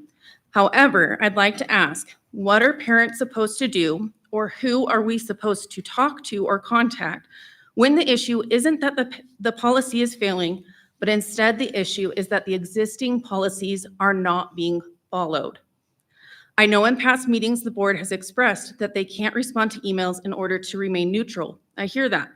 But when the established chain of command or chain of communication leads to a dead end, when multiple reports of policies not being upheld receive little response or none at all, or are simply being passed along without resolution, who can parents turn to for help and for accountability? Thank you, Ms. Walker. I will make sure that we reach out to you and just summarize the findings that I know that the processes have been through and see where we're at. Good evening, Chair, board members, and superintendent. Tonight I want to speak about three things: accountability, transparency, and leadership. I would like to start with board evaluations. The public only saw brief workshop minutes showing the board rated itself around a 3 out of 5 in teamwork, communication, and superintendent relations. But there was no context, explanation, or plan for improvement. These evaluations should not happen in unrecorded workshops where a quorum meets to discuss district business that could be verified as a public meeting law violation if the meeting minutes aren't published. As I had to point out earlier, I hadn't seen them listed to Chair Wright. If meetings aren't recorded or minutes aren't posted, that would violate the Public Meeting Act. And based on available records, that could be something that could happen. I'm asking the board to begin monthly public evaluations focused on key areas such as communication, fiscal responsibility, and superintendent oversight. Accountability must begin at the top. The board chair and superintendent are responsible for ensuring agendas, materials, and minutes are accurate and complete. When that doesn't happen, it's a breakdown of leadership and it erodes public trust. This year, we've seen a number of open meeting law concerns and leadership issues unlike any I've observed in the last 7 years. As the board reorganizes in December, I hope serious thought is given to whether current leadership is equipped to fulfill its responsibilities. I also want to recognize Dr. Colseppi, who had asked hard but necessary questions and worked for transparency. His resignation, citing opposition in an unhealthy work environment, is a warning sign for this district. Reports of retaliation against those who raise concerns are deeply troubling. If this has occurred, it is unacceptable. The board must ensure all policies are followed and that staff and community members feel safe to speak up. Thank you for finally providing the data that I have been requesting for years in some capacity over failure rates to be able to look at our schedule, but it must be complete and comparable. And if it's going to help us inform decisions like our 4-day and 5-day schedule, we need clarity on the failure rates. These rates also don't match what was presented to the PIT last year in October. Credit recovery programs and enrollment data needs to be shared. How many credit recoveries have we had to get those numbers? Without that, we can't measure progress or support students effectively. Finally, from this board and administration, who is engaging in the state school finance? Funding issues like teacher pay, mental health, and enrollment formulas directly impacting are going to impact Sweetwater County if we're not speaking up. Other districts will, and our students and staff will be left behind. This community deserves leadership that follows the law, values transparency, and serves with the integrity. Our students, staff, and parents deserve better, and it's time for this board to start leading with respect, accountability, and honesty. I'm concerned that I haven't heard anybody talk about the school finance at all in any capacity. And after the board workshop today, I think everyone really needs a big look at what you're doing as a board member. Thanks, Ms. Cochran. So I'll say, as far as the agenda is concerned, and Dr. Libby, you can correct me if I'm wrong, but we have up till 1 p.m. on the day that the agenda is presented to include addendums and so forth. And that's what happened today. There were just some last minute changes that needed to be included in there. And then I am the one meeting with the school finance and recalibration, along with, we had this discussion at our last board workshop, the trainings that WSBA has been putting on, that I asked if you weren't able to attend it. You watched the review and we've had discussions around, and I continue to have discussions. So we are, hold on. It's me that's doing that. And I am working with our board to make sure that our voice is heard and our district's voice is heard. I do believe fully that this board's acting with integrity, and we are having the conversations that need to be had. Thank you. Hi, I'm coming as a parent. My name's Lori. Not used to public speaking, so bear with me. Wasn't going to say anything. Want to thank Colwright and Dr. Libby for responding to an email that I sent in concerning the cell phone policy. We have a policy out there that we weren't following, so I appreciate it. I'm glad to hear that that is being done. Still waiting for a response on what the college career readiness 45 minutes that some response on what that is, what we're supposed to be learning, what we're doing. I understand they're busy, so I think it's better. I do want to make a comment. Don't know if this is correct or not, but if the board members want the respect, Mr. Gardner, I watched you through the whole time people are up here. The smirks, the eye rolling, not professional. I do agree with some of the people out here. The campaigns you guys ran, I don't see it. At this point, I would rather have Jellicoe sitting back up there again. It's disheartening to see that you're treating Dr. Seppi the way you treated him. We're going to look at the bullying policy. I think we need to look at the board members up here too. If we are truly bullying people, it's sad. So thank you for responding to my email. I do appreciate it. I just hope things get better. Thank you. I appreciate the comment, and I will say thank you for bringing attention to the cell phone policy. The board does have an expectation around it, and you weren't the only one. And so that has been communicated to Dr. Libby, and that's been passed down to leadership, and obviously they continue to have those conversations. Furthermore, I will tell you that we have had, to Ms. Schumacher's point, some conversations around the bullying policy, and we'll continue to have those as a board as well. And we will get back to you on your career readiness. We're working on that. Some of those things have taken a little bit of time. There's something else. I wasn't able to keep up notes quick enough. Sorry, I wasn't planning on speaking, so. You're okay, no problem. But please reach out anytime. Be happy to. Oh, about Ms. Jellicoe, I absolutely understand, and I'd like to publicly say this, that we lost a lot of institutional knowledge. Ms. Jellicoe taught for a long time. She was in school districts for a long time. And when you hand over from somebody who's done this for 40 years to somebody who's stepped into it fairly new, let alone the transition that happened, how much learning we had on it as a board prior to her leaving versus what we had to pick up on, I can tell you guys that I commit easily 10 hours a week to this on top of a full-time job, on top of coaching, on top of having 3 kids of my own. There's a huge learning curve, whether that's me as chair or anybody else sitting up here as chair. There's a huge learning curve to what the position takes and what's all involved with it. So to the best of my ability, I'm trying to do that. If somebody else sits in this role going forward, I understand that as well. There's a lot to learn, but I will absolutely recognize Ms. Jellicoe for the institutional knowledge we lost. And why, and look at it. Really take a hard look at what was done to those Yeah. people who not want to be up there and serve when we voted them in. I appreciate your comments.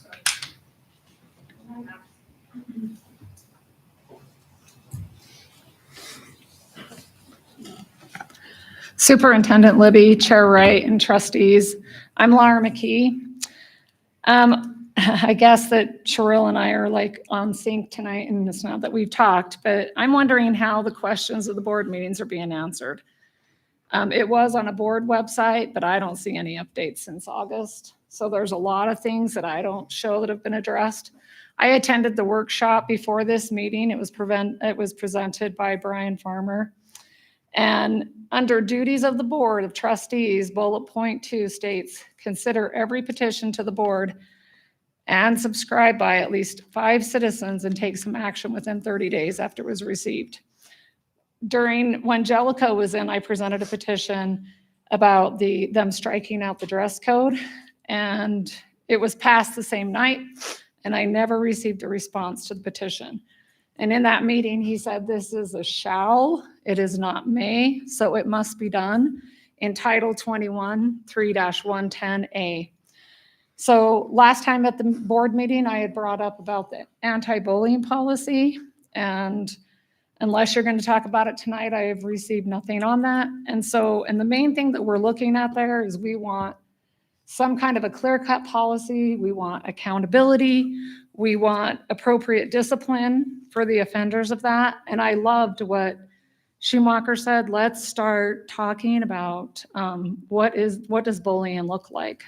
And I also asked about attending Wyoming prep classes, since the cost of the curriculum was between $5,000 and $8,000, or can the parents opt out completely? I would like that answered as well. I do appreciate all the efforts of the boards and the schools to limit the cell phone use. Also inviting us to the workshops. I appreciate that opportunity to help educate us. Our junior high is phenomenal, and it is because of the leadership there. I have had amazing experiences with them, and our teachers have been great. I have not had any problems with any teachers, and I am very thankful for them. And the way, just looking tonight at this presentation by the Farson kids, if you give kids some kind of tools and get them to do something they're interested in, they flourish, they're joyful, they learn. It doesn't have to all be about all the curriculum and all the different things, but they do have to be able to read and do all the, everything that's necessary. And I was also going to say that there are other things that, besides the WSBA, there's other, and of course now I can't find it in my notes, but there's different things you can look at, like the school boards for academic excellence. Most parents want their kids to just be learning the basics of arithmetic, reading, Ms. writing, McKee, all I'm of going to that. stop you right there since your time's ended, Okay. but we do value your input. Yes.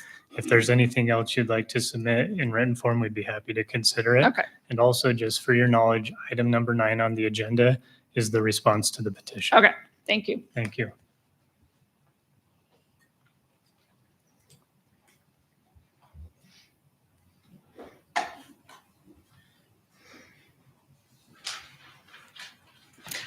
Superintendent Libby, Chairman Wright, members of the board, my name's Dina Fulmer, and I'm speaking as a parent. I was not planning to speak tonight, but here I am. I want to start by acknowledging Mrs. Shoemaker's comments regarding the policy committee and the work that is currently being done. I don't want to say too much regarding policy JFCL. I've read the policy as well as the response to make amendments to that policy, and I'm going to wait until that is presented later to determine if I have anything to say regarding that in November.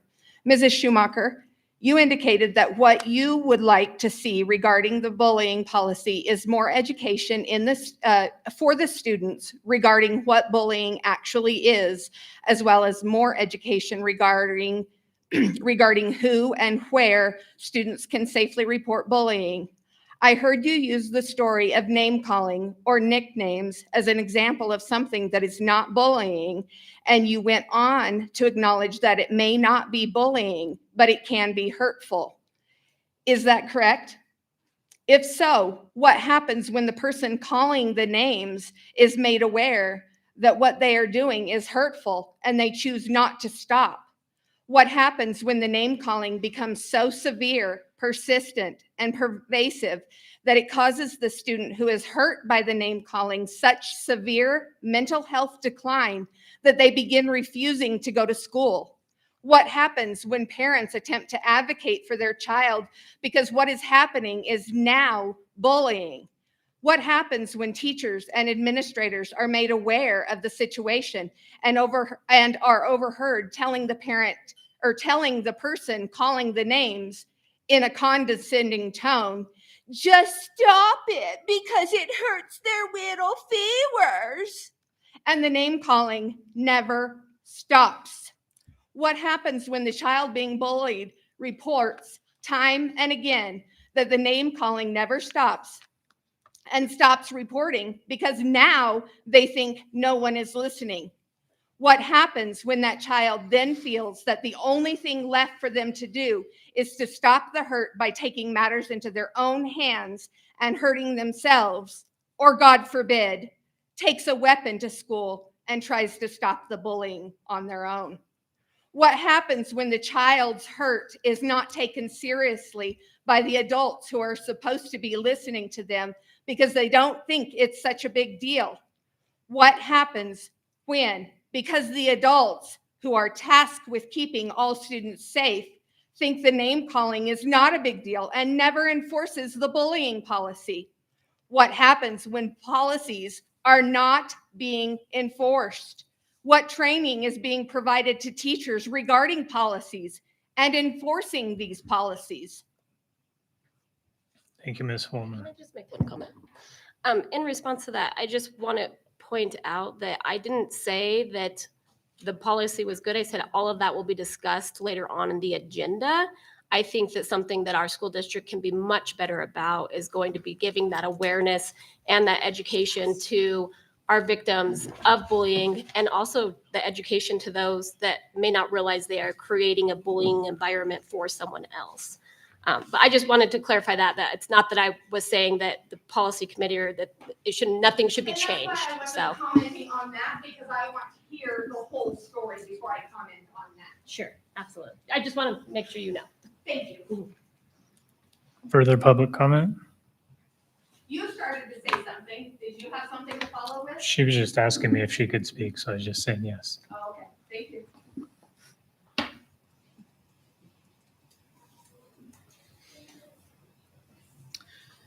Good evening. My name is Marty Albert, and I am a sub at the high school, as you heard earlier. Not sure I can live up to all of that. But I want to tell you what I experienced at the high school, because the kind things said about me could be said about hundreds of people. So I have 2 classes this quarter, and then the other 2 periods, I just randomly go into classrooms that need to be filled. So I get to be all over the school. And I could tell you what wonderful, wonderful staff are at the school. Just fantastic teachers, what fantastic kids we have. I've got a group that calls me Gangsta Grandma. They try to get me to do gang signs. I tell them it looks like they have low blood sugar. I have another group that has started calling me Yo, random sub lady. We do complicated handshakes. Pretty much the kids are great. They just want somebody to see them and to say they're important. And I just love doing that all day, every day. I want to brag about the admin. The admin are everywhere in that school all the time.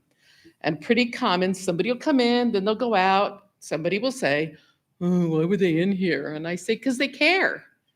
And they go, oh, grumble, grumble. And then there's a little smile. So I just want you to know, the high school is a fantastic place. We've got fantastic teachers, great kids, great admin. It's not my place to invite you to come, but I hope you do because you'll just see such good things. Thank you. Thank you, Ms. Albert.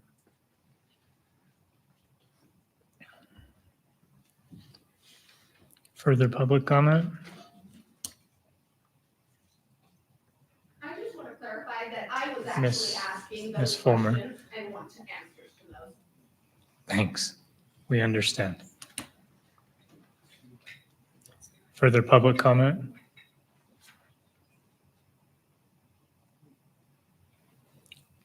Further public comment? Okay. With that, we will move on then in the agenda to responses to previous month's public comment. Dr. Libby, do you have anything?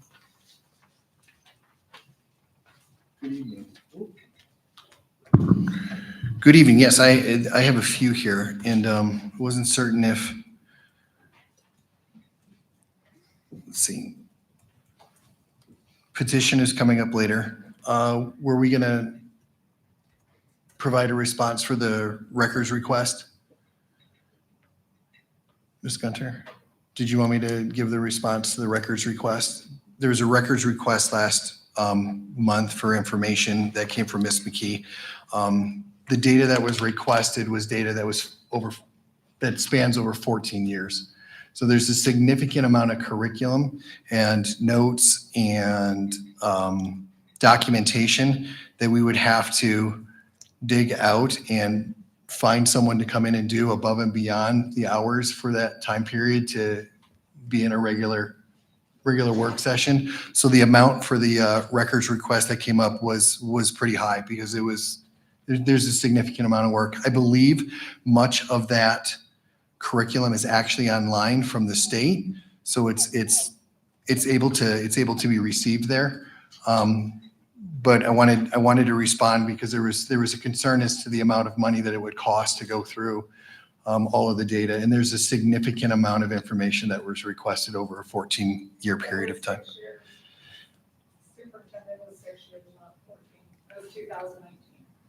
I believe we have someone who's been teaching that back to 2011.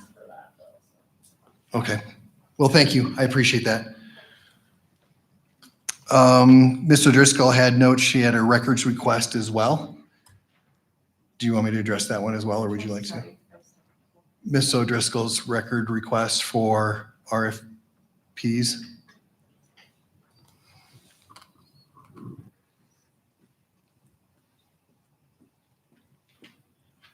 Good evening. So there was a records request from a community member on RFPs and the process. I did invite, I think I updated all of you on that as well, just for the communication and transparency. I did invite for her to come in. Sometimes I think it's better to be able to lay all of that out and have a conversation where there's open discussion in the back and forth to make sure that we're on the same playing field and we understand all of that. That was declined, but that offer is still open to anybody that would like to come in and see the process for the RFPs. I'm happy to share that with anybody that would like. As far as the request about the amendment for the superintendent's contract, my understanding is that the way that legal counsel amends the superintendent's contract is the way it's been amended for previous superintendent's contracts. I don't think it's anything different that's occurred before with the previous superintendent. This is just the way that it's done here. I'm also aware that the superintendent's contract is public information, and I think it was requested and it was provided. In other spaces and places, the union contract and the superintendent's contract is open to the public, so it's posted online. So I don't necessarily know where or how they do that here. But my understanding is that the amendment to the contract is the same amendment that's always been used in the past. Ms. O'Driscoll did ask a question here and made a comment around cutting someone off last week. So I'm going to address that one right away. So the purpose of the community at a board meeting is for the community to witness the work of the board and not take part in the work of the board.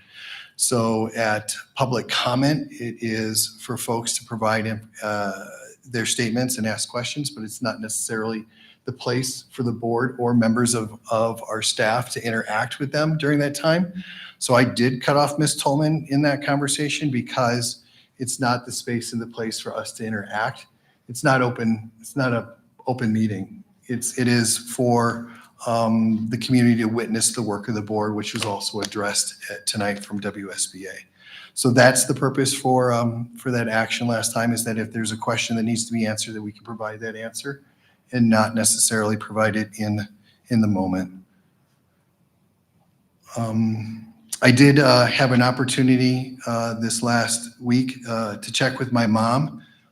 We are not related to either the glass company or the canning company for Libby's. So there will not be any distribution of funds from either of those families. So I did reach out and get that. There is a question around sources of strength, and do we use sources of strength across multiple grade levels? And I reached out to one of the counselors to see what I could find there. K6 uses a program called Quaver.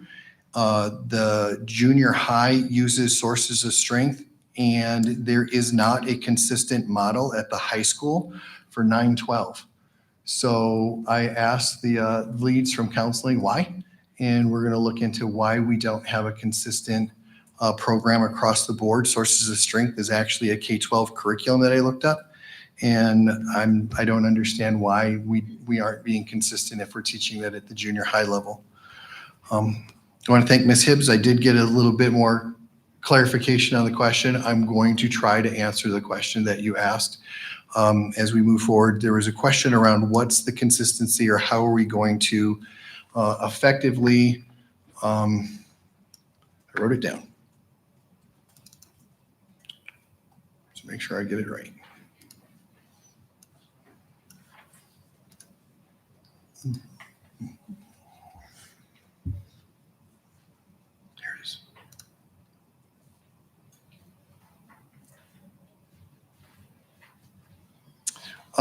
Please outline how the district will ensure immediate mental health prioritization of professional involvement following harassment reports. So I double checked and talked to the counselors today to find out what's the protocol that we do when it is reported to the schools, or if it's reported to someone at the schools. The counselors and administration are immediately involved.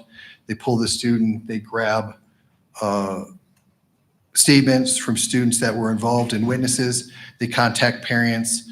They involve SROs if needed at that time frame, and they begin to communicate with those students. Parents are called in. If there is an outside counselor, there needs to be a release of information for an outside counselor to also be provided in that conversation as they move forward. These were long scrolling emails. I apologize if I didn't get it right. I will reach back out again, and maybe just be easier if we just talk to each other. So I may just give you a call and see if I can get it right. But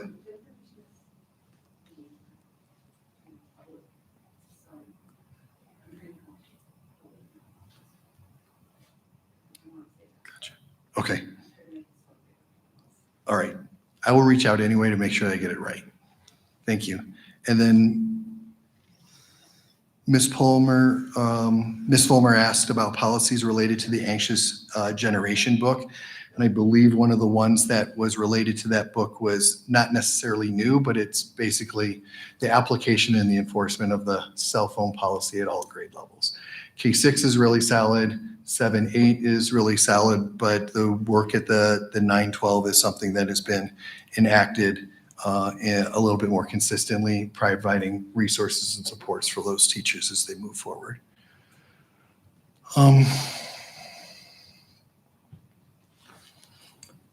I think there was one comment that was in, and I don't know if we want to address this now, that was part of the public record or part of the written public comment around the board being involved or taking part in legal action for a community member. And I know that we've made this clear before, but I'm going to say it again.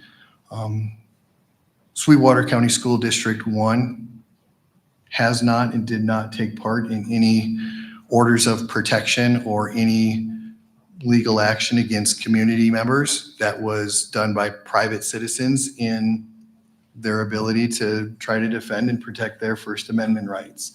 So there is no connection to the school district in any form or fashion, either through legal advice, legal counsel, or otherwise for those actions that are occurred. I believe a statement came out from the board chair around everybody's freedom of speech and rights to protect themselves. One of my favorite quotes, and I always mess it up, is who it came from, and it's I may not agree with what you have to say, but I will defend to my death your right to say it. I may not always agree, but you have the opportunity to share to share your piece. But I think that also goes along with it is the accountability and the transparency is expected from all members when we have opportunities to share and make sure that we share the truth. So with that, that is, I believe, the end of response to public comment. Thank you.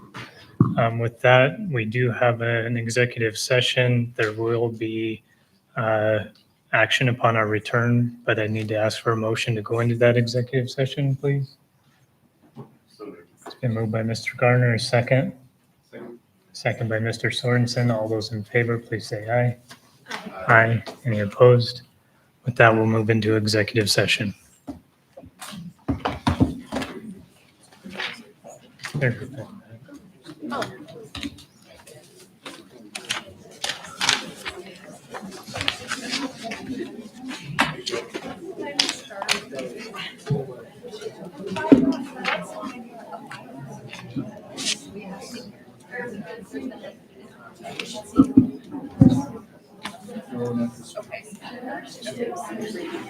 you.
I saw that there's a lot of lipstick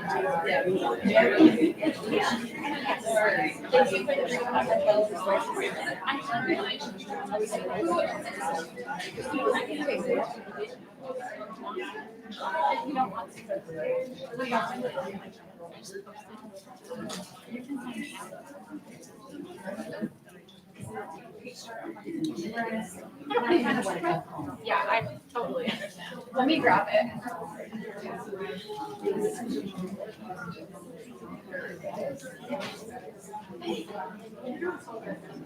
Yeah, very good job. Okay, what's your name tonight? What's your name tonight? Has to be one of the four you've already given us. How are you? Christian, Kobe, Travis.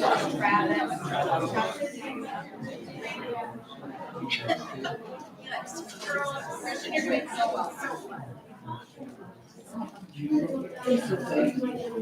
You forgot to take neither with you.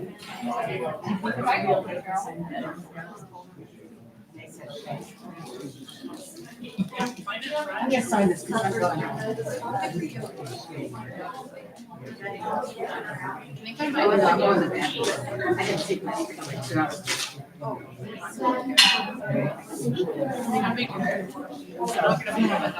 Couldn't sleep, and then I had a thank you so much. That gets up at 12:50. This time change? That's my dogs. They think they should eat. Mine just it's all around my room. Oh, it's all good. Good to see you.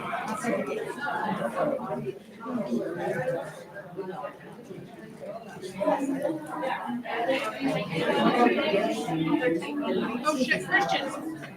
Christian!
I think they're starting to revamp the greenhouse for the ag department. There's two up there. One's really big, one's a ring hut. And I think they're redoing the big one.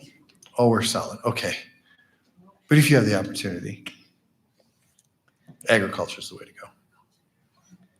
Okay, we'll move on to item 9 on the agenda. The Board of Trustees has reviewed a petition presented during our last meeting regarding allegations of bullying.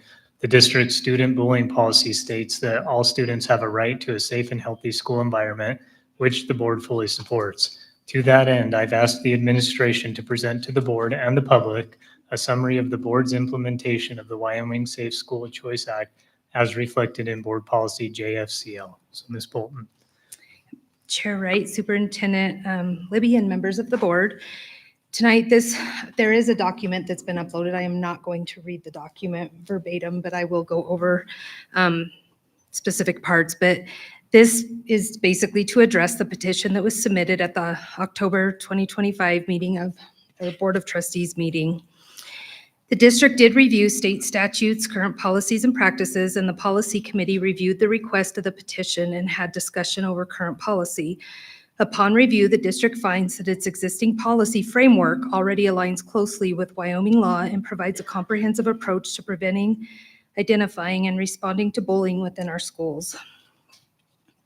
Local districts are required to implement policies consistent with the law, and we do not have discretion to alter or expand upon these definitions.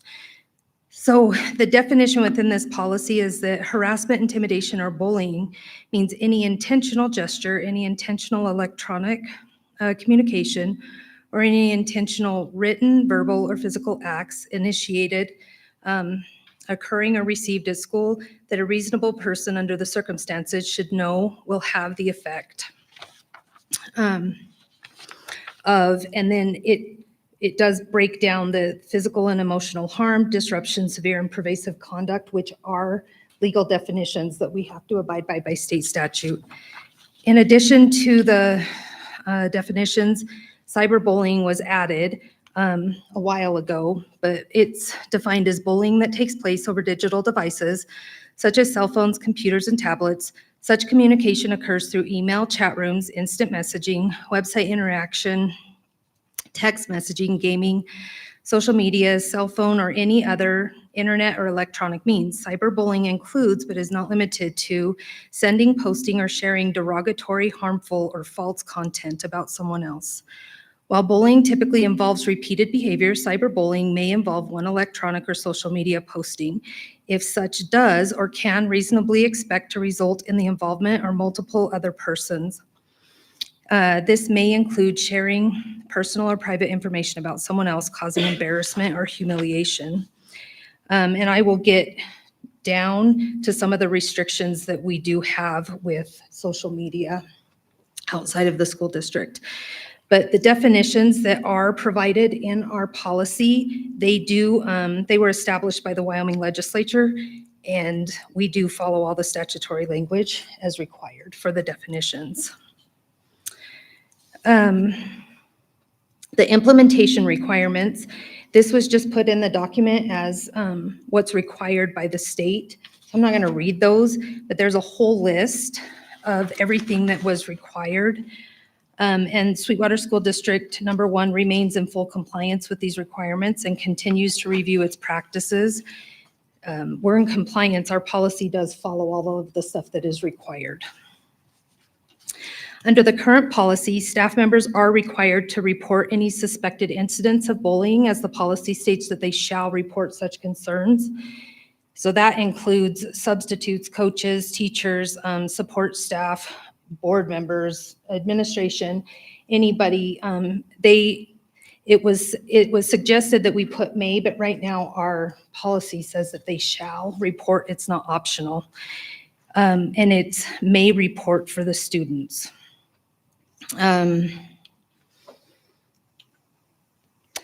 All of this is following the Safe Schools Choice Act that established all of these definitions. The district's approach to student behavior does center on accountability, learning, and personal growth. Our goal is to help students understand the impact of their actions and make constructive changes to promote a positive school culture. Disciplinary measures are applied fairly and proportionally in accordance with state and federal law. So each situation is really addressed individually. It requires the individualized and content-specific response to ensure actions are fair and consistent with both district policy and statutory obligations. In other words, we can't mandate a specific consequence just for everybody. It can't be blanket. It has to be individualized based off of what the investigation yields. The policy does identify harassment, bullying, violence, or threats of violence as behaviors that may result in disciplinary action, including suspension or expulsion, consistent with applicable state and federal law. So the options can lead up to expulsion, and we have had situations where students have been expelled for it. I wanted to tie in, though, that we do have policy JFC, which is our Code of Student Conduct, which was more recently revised to follow our positive behavior intervention supports model. And there really are a plethora of options that we can refer to depending on the offense and the intent and ultimately what an investigation yields. Again, any disciplinary measures within the school, first and foremost, are intended to support learning and accountability rather than function as an automatic or uniform response. That doesn't mean there's not consequences, but in the end, you hope instead of condemning a kid forever, that you're able to take the behaviors and that they're able to learn from them to get better. I wanted to really highlight the prevention and family support. So the petition referenced suicide-focused education or programs that to not do those.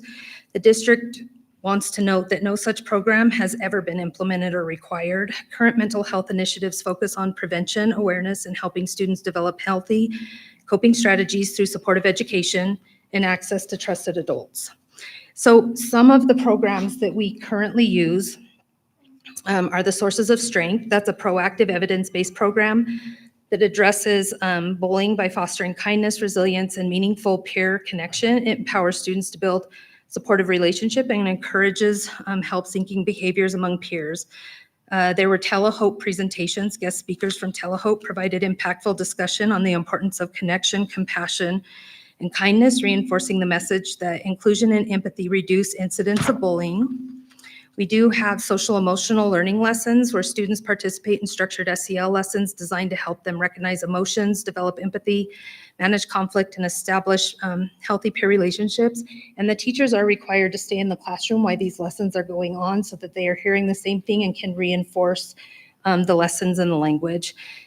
They do have the J Foundation partnership going on that is growing. They our counselors have small group and individualized counseling sessions. These are licensed school counselors providing ongoing one-on-one and small group sessions focused on emotional regulation, conflict resolution, and skill development. We do have Quaver, which is a digital learning platform that incorporates music and interactive lessons to teach emotional intelligence, respect, and self-control in age-appropriate ways. We do have Second Step, which was a program that was implemented district-wide before, but we still use the bullying prevention unit for our students. It's a nationally recognized program. Our staff do reteaches, and this can be done from the classroom teacher to the administrators to the counselors. And then we have postvention support as well, following a crisis or significant event. Postvention support connects students and families with counseling services and other community-based resources to promote healing, strengthen relationships, and prevent future distress. So that does not mean that this policy is perfect, but the policy does follow what state statute does. Some things that Danielle had already started to go over, I'm sorry, Trustee Schumacher. We had a great discussion actually during policy committee. And,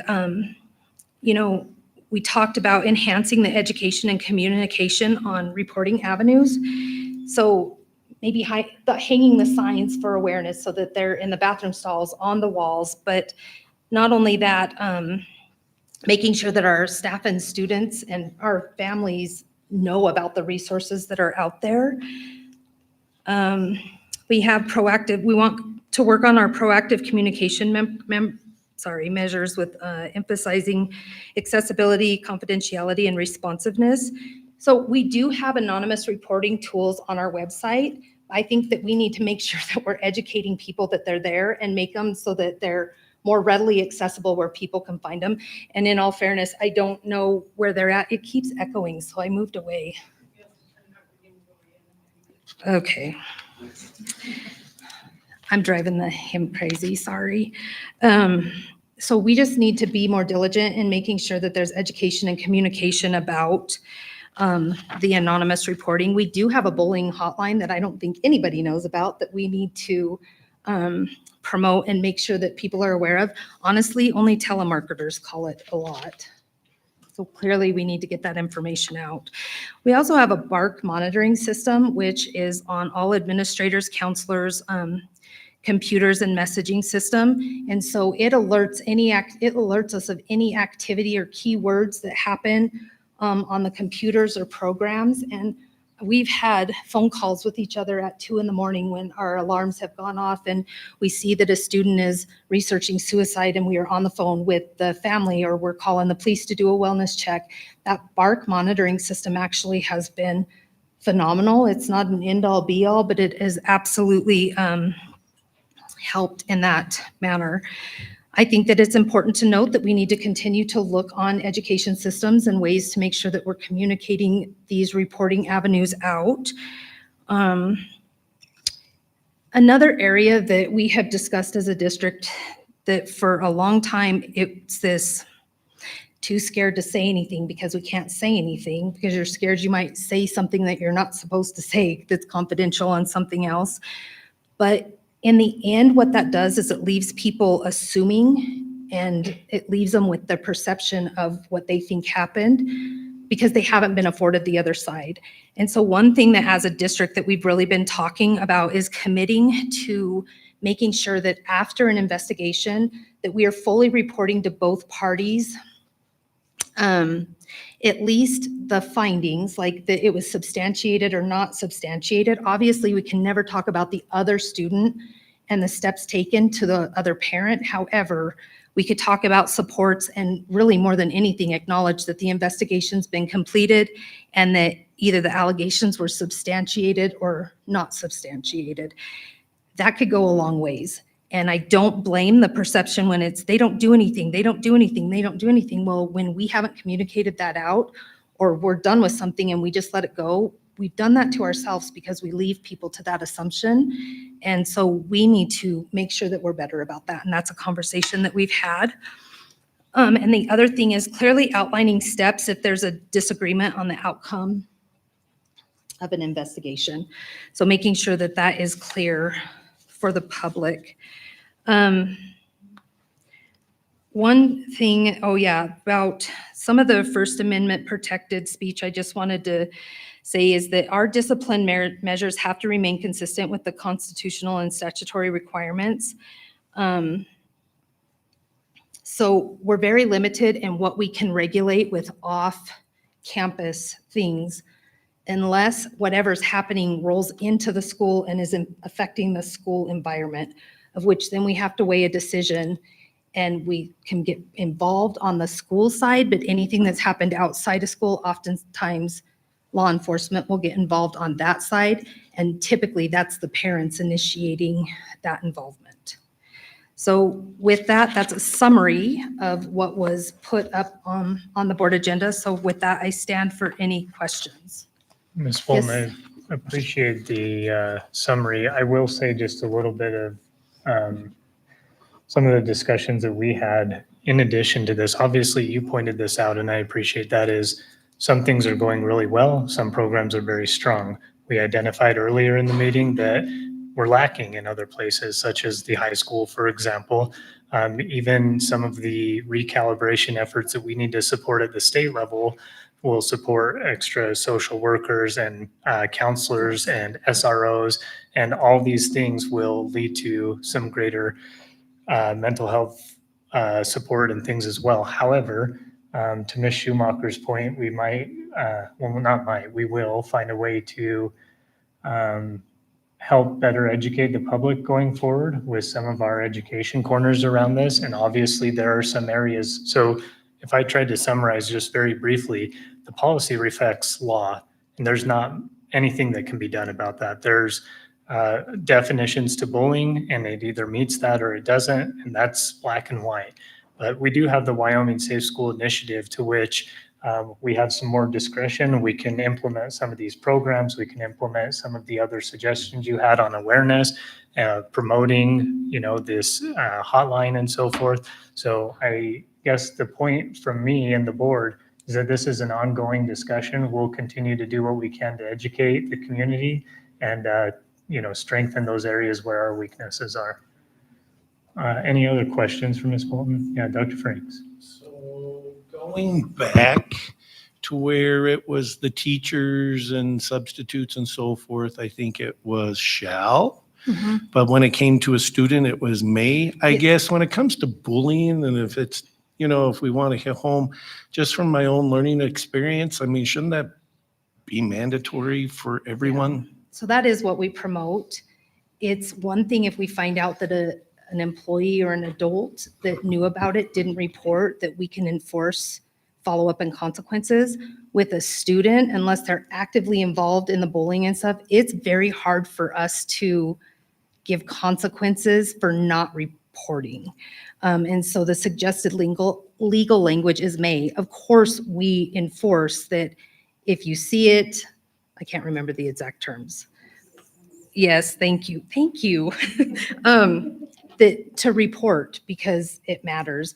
And honestly, we have a ton of reports, or even if they've kind of overheard something, we always ask them, did you overhear this or did you see it directly? If you overheard it, where can we go to find, out if this is happening or whatnot? And so we have a lot of students that do come forward and report, and a lot of them will do it anonymously to the adult. And we'll tell them that we're not going to let them know where we heard the report, but we can investigate and start to dig into things to find it. We promote to report it, but to put that they shall report is a little bit harder for us to enforce. And, is that on? Oh, just a comment to that. I think a hard part with making a minor child shall is that they don't even have a fully developed brain yet. So what they're thinking as a shall versus a may and everything that goes along with that is very different than a grown adult with a developed brain. On top of that, the other part that would be concerning with me with making a student shall would ultimately be where do you put that, like what kind of consequence are you looking for this juvenile who's young, immature, and ultimately in a situation where it's encouraged to report, and the hope is that everyone is getting that from their own families and their own parents, but not everyone is in the same families and coming from the same background with parents that are openly willing to say, yes, absolutely, stick up for your friends and make sure that you're doing this, make sure you're doing that, where they aren't even being taught in their home environment that this is okay. They actually maybe be taught that bullying is okay because maybe they're being hurt and being bullied themselves. So that's where I kind of struggle with that, because we do have a bigger population with students than people would ever recognize with having that kind of home life, that ultimately you're going to say, okay, my son, who we have open discussions with, who knows that if this is going on, will come to us and say, hey, so-and-so told me this, or whatever it may be. I think that a grown-up needs to know, which is great that we have that kind of relationship. But I know that some of the people that he's talking to or around doesn't have that at home too. So that would be my concern with it. I mean, when it comes to saying shall for a student who's in 7th and 8th grade elementary school, I mean, high school, you're a little different, but still, I mean, that would be my concern with it for sure. Just a couple of questions. The hotline, do we have a text version of the hotline? Because I think we'd capture our kids a lot better if they could text versus call. There is one through the state. We obviously need to be promoting this a lot more. Yeah, I know most of the. We don't have one for the district. That doesn't mean we can't look into getting one. Okay. I mean, we have we have cell phones and I don't know if we could get it to link into some of our systems that would alert us that we have now. So you're right. Or even we talked about the QR scanning code. I don't think it would hurt for us to have a group to come together to really try to brainstorm some different. We can talk to the kids too and say like, what would make it easy for you to report concerns and whatnot? Because they're usually very happy to give ideas. Yeah, exactly. Well, I've got my mic on here.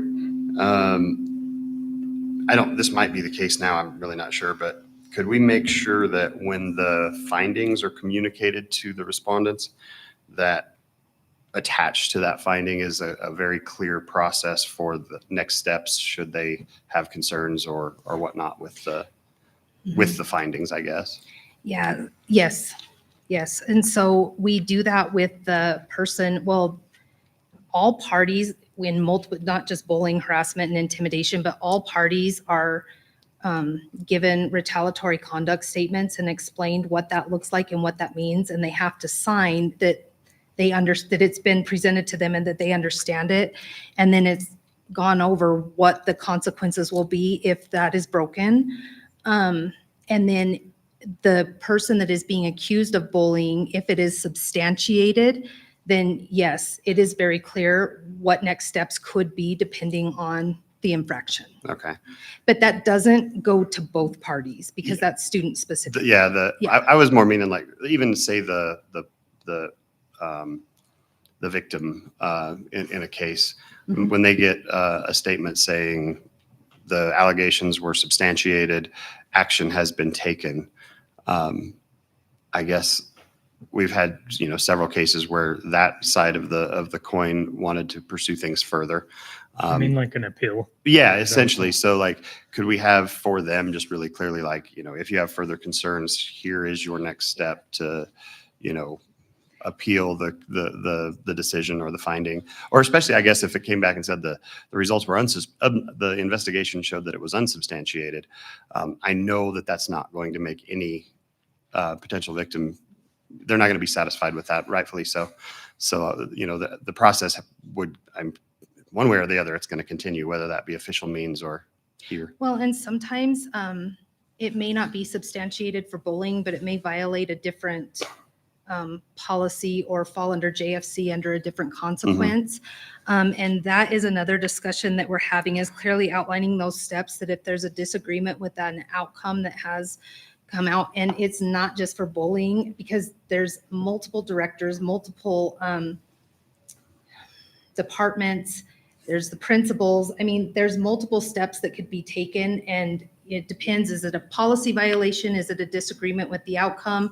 What are some, so we actually are talking as a district of some next steps of how we could clearly outline that and have somebody that is kind of a designated go-to to be able to review some of those. Perfect. And my last thing was, have we looked at, or I'm not seeing it in the policy, and I don't know if legally we can do this, but it seems reasonable that we could, as far as mandatory reporters go, if an adult falls under all those categories that we had as shall report, gets here's of a case of bullying that happens off school, outside of school, that we can't necessarily take district action on, that they be mandated to report that to law enforcement or to an outside, so that it may be investigated. We might not be able to discipline the child, but that we do something with it when we hear about it, and so that the staff would know exactly how to handle those So situations. even though we don't investigate it or we don't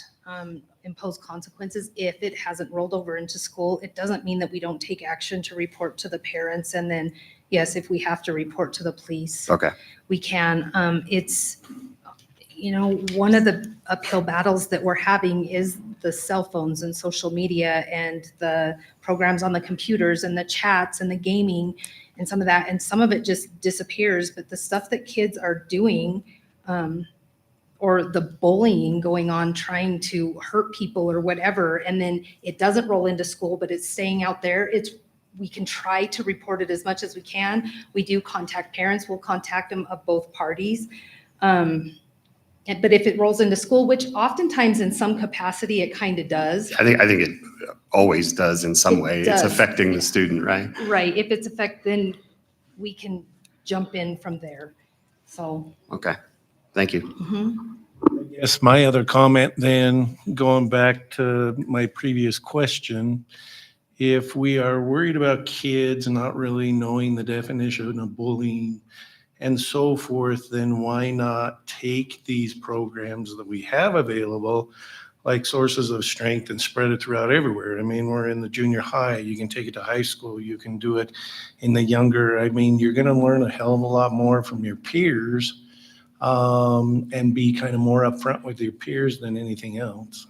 Yes, and K-8, it is more consistent. 9-12, they do have Sources of Strength up there. They have a peer group. They also had a program that the teachers were implementing.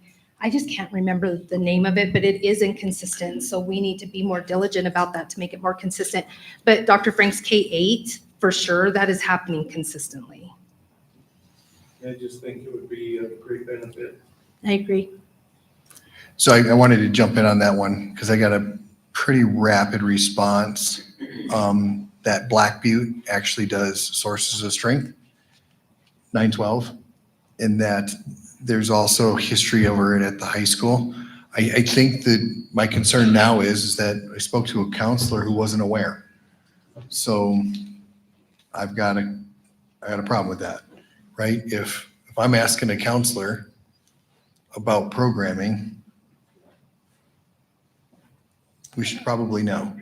This is where the So- state, the finance lawsuit, and depending how recalibration comes for some of the mental health, 9-12 becomes a little bit of a different beast with our counselors being designated as guidance counselors. So they have a primary duty, and then on top of that, they'll provide counseling or intervene when they can, but they also have this whole other job that we need to look at other resources on top of just having counselors up there that aren't doing guidance counseling. Does that make sense? So looking at how we can delegate those resources out to make sure that we're getting the proper supports out in our schools. And I think maybe to answer one of the other questions around, so what do we do if we got a response or someone got a response that they're not necessarily so happy with? We do have due process protocols that exist that we can pull and put in place from multiple other areas that are pretty solid and substantiated. Yeah, I just want to make sure that those are clearly communicated to the parents. The goal is that infographic that we're working on, we'll get it there. It's just expanding it out to the multiple areas that have come forward and what really truly would go straight to the board versus goes through what processes and where. Does that make sense?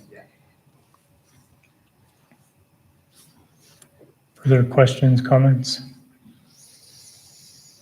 Everything in the petition that was, it is outlined in our current policy. It may not be the exact wording that was in the petition, but it does meet the legal and statutory requirements that we're required to put into the policy.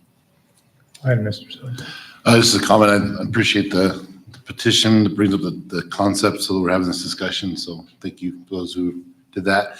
I'm really curious about the policy committee because the committee is made up of many people, not just admin, it's teachers and stuff. And we basically covered all the topics, Ms. Schumacher, that was brought up there. You said it was a robust discussion. I wonder if there's any like viewpoints that we're not hearing that maybe were different than. Honestly, I mean, everyone, it was a discussion to be had and everyone did have say and input. But everyone was really on board with what it is that was presented as far as that goes. And again, the policy committee is a group of people. It's not just, admin and me or anything like that. The biggest thing for me, like I said, is that awareness and education. I mean, I sat back and I listened to the discussion and I listened to what everyone was kind of saying, their input on it, everything that went along with that aspect of it. And the biggest thing for me that just kept standing out, and like I have in all my notes, it's like, what about awareness? And then it's like bullying hotline. And then down my page, like awareness, education, flip it over. Here we are again, as far as that goes. And so that was really what stuck out the most to me is it just seems like, I mean, I know I've heard of some of these things. I don't know that I've heard a whole lot. And more so at the junior high level, we have a junior high kid, so that makes sense.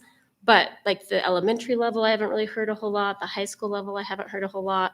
And so that's why it kept coming to me that, ultimately, I think more education for those that are asking for it to just explain and break down the policy itself, which is why I said that education corner maybe, with the policies themselves as to what they encompass, but then also the awareness and education and, just there's always two sides to a story and, as far as that goes. And I don't know if any of you guys have ever read The Warrior Kid. It is a kid book. It is geared towards little kids and kind of just teaching them about life lessons. And one of the things that happens in that book is there's a bully. And this kid is now into jiu-jitsu and he's learning to be a warrior. And so he's just going to go beat up this kid. That was kind of what his resolution as a sixth grader was. Well, we're just going to fight each other. And his uncle, who ultimately comes around and says, okay, well, no, we need to observe this kid. We need to see what's going on. He's like, he calls me names. He calls me plate face. And the uncle says, well, your face is round, and he gets mad and upset about it and all the things. Really is what ends up happening is they end up observing this kid throughout the book and they're watching him and they're watching him and they watch him after this program that they're all a part of where the bullying's happening. And it's a summer program. So the school's not in session. It's just a half a day. And they watch this kid go and he goes to a convenience store and sits outside a convenience store collecting cans and money from people around. He goes in with the money that he collected. He buys a hot dog. He comes out, that's what he does.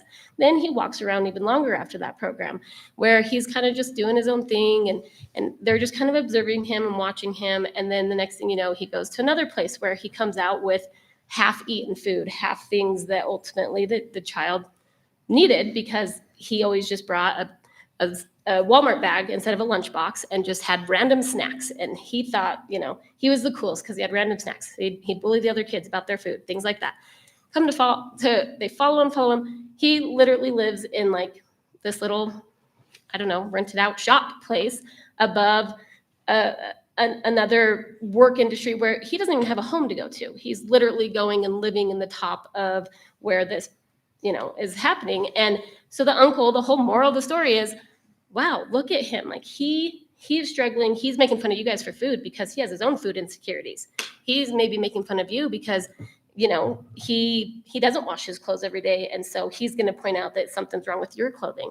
He's going to point out this and that. And the uncle challenges him to befriend this kid. He's no longer a bully anymore. Why? Because now they're friends. Now they're learning together. Now, he knows the background of where this kid comes from and that he doesn't have the same background as the other kid. And so, again, it's just one of those things where my 7-year-old, very touched by the story, loves it. All the things that go along with it. But like the biggest thing is we just don't know the background of what is going on. And it's an awful situation as far as that goes. And it's easy to assume that this person's just an awful person and how dare they do this to my child? And I understand that aspect, but there's always a background story to that too. And a lot of times it's just something that education awareness, could really help. Is it foolproof? No. Are you still going to have some kids that get lost in the system? Always. It's unfortunate. It's life. And that part is really, really not ideal, but that's kind of the big thing for me when it comes down to it. Yeah. And is someone tasked specifically with the awareness? Like, is there a committee or? We talked about putting a committee together for that. It wouldn't necessarily be the policy committee, but it is important to have kids on there. And I think it's really important to have our counselors on there. Honestly, this petition coming forward was really good. Although I don't think there's a recommendation to change anything in our current policy. It really did start some very deep discussion of where some holes are and where some perceptions might be starting in areas that we truly need to improve on. And the educating piece, even though we do a lot of parts, we found holes, and the communication piece. And so, this wasn't a bad thing. This was a good thing. And it actually raised a lot of good discussion and next steps for us. So we are going to have next steps of getting a committee together of the different approaches, but it'll have various stakeholders on it. Okay. Love to hear that the committee is and how they progress. It'll be fun to hear reports in coming meetings. Absolutely. Any other questions, comments? I appreciate the discussion and thank you, Ms. Bolton. Okay, item 10 on the agenda is the approval of American Education Week. If I can please have a motion to approve the American Education Week proclamation. So moved by Dr. Franks. Is there a second? Second by Ms. Wood. Any discussion on this? Pretty straightforward. Okay, all those in favor, please say aye. Aye. Any opposed? Motion passes. And while I have the opportunity, I'd just like to point out that today is the Marine Corps' birthday and tomorrow's Veterans Day. So I think it's important that we recognize all those who serve our country and sacrifice for our country. And just as a board, I'd like to say thanks to them. Next, we have item 11 on the agenda, approval of the 2025-26 business salary schedule. That's been provided. Is there a motion to approve the salary schedule as presented? So moved. It's been moved by Mr. Garner. Second? Second by Dr. Franks. Any discussion on this one? Okay, all those in favor, please say aye. Aye. Any opposed? Motion passes. Next here on the agenda is board information for Dr. Seppi's resignation. We do want to note for the record that subsequent to our last meeting, Trustee Cole Seppi submitted his resignation effective immediately upon receipt on October 28, 2025 from the Board of Trustees of Sweetwater County School District Number 1. Upon receipt of his resignation, the district, in accordance with law, Wyoming law, posted notice of a vacancy on the board. The board will conduct interviews with interested individuals to fill the vacant position of an at-large trustee during a special meeting to be held on November 17th, 2025. And truly, the board does wish to recognize Mr. Seppi's service and wish him well in his future endeavors. 12B for board information is a vacancy notice, and 12C is the Head Start November board report. With that, we do have another executive session. I do anticipate there could be action upon our return. So with that, is there a motion to go into executive session? So moved. It's been moved by Ms. Schumacher. Is there a second? Second by Mr. Sorensen. All those in favor, please say aye. Aye. Aye. Any opposed? With that, we'll move into executive session.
Back on, okay? And you're good to go?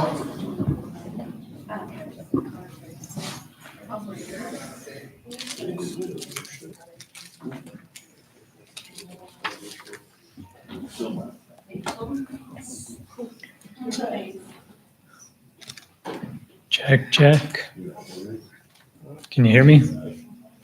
Awesome. Okay, I need to have a motion to return to the regular meeting, please. It's been moved by Dr. Franks. There's a second. Lots of seconds. Second by Mr. Garner. All those in favor, please say aye. Aye. Any opposed? Okay, the board will now return to open session.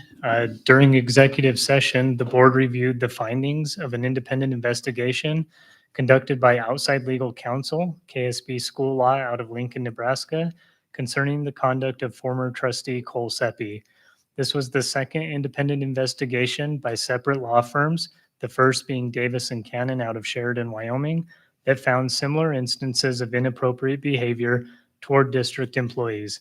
The first investigation resulted in a private reprimand and corrective action. Unfortunately, the most recent investigation revealed a continuation of the same conduct. Although Cole Seppi has since resigned from the board, the findings warrant a public response to reaffirm the board's expectations for professionalism, respect, and ethical conduct.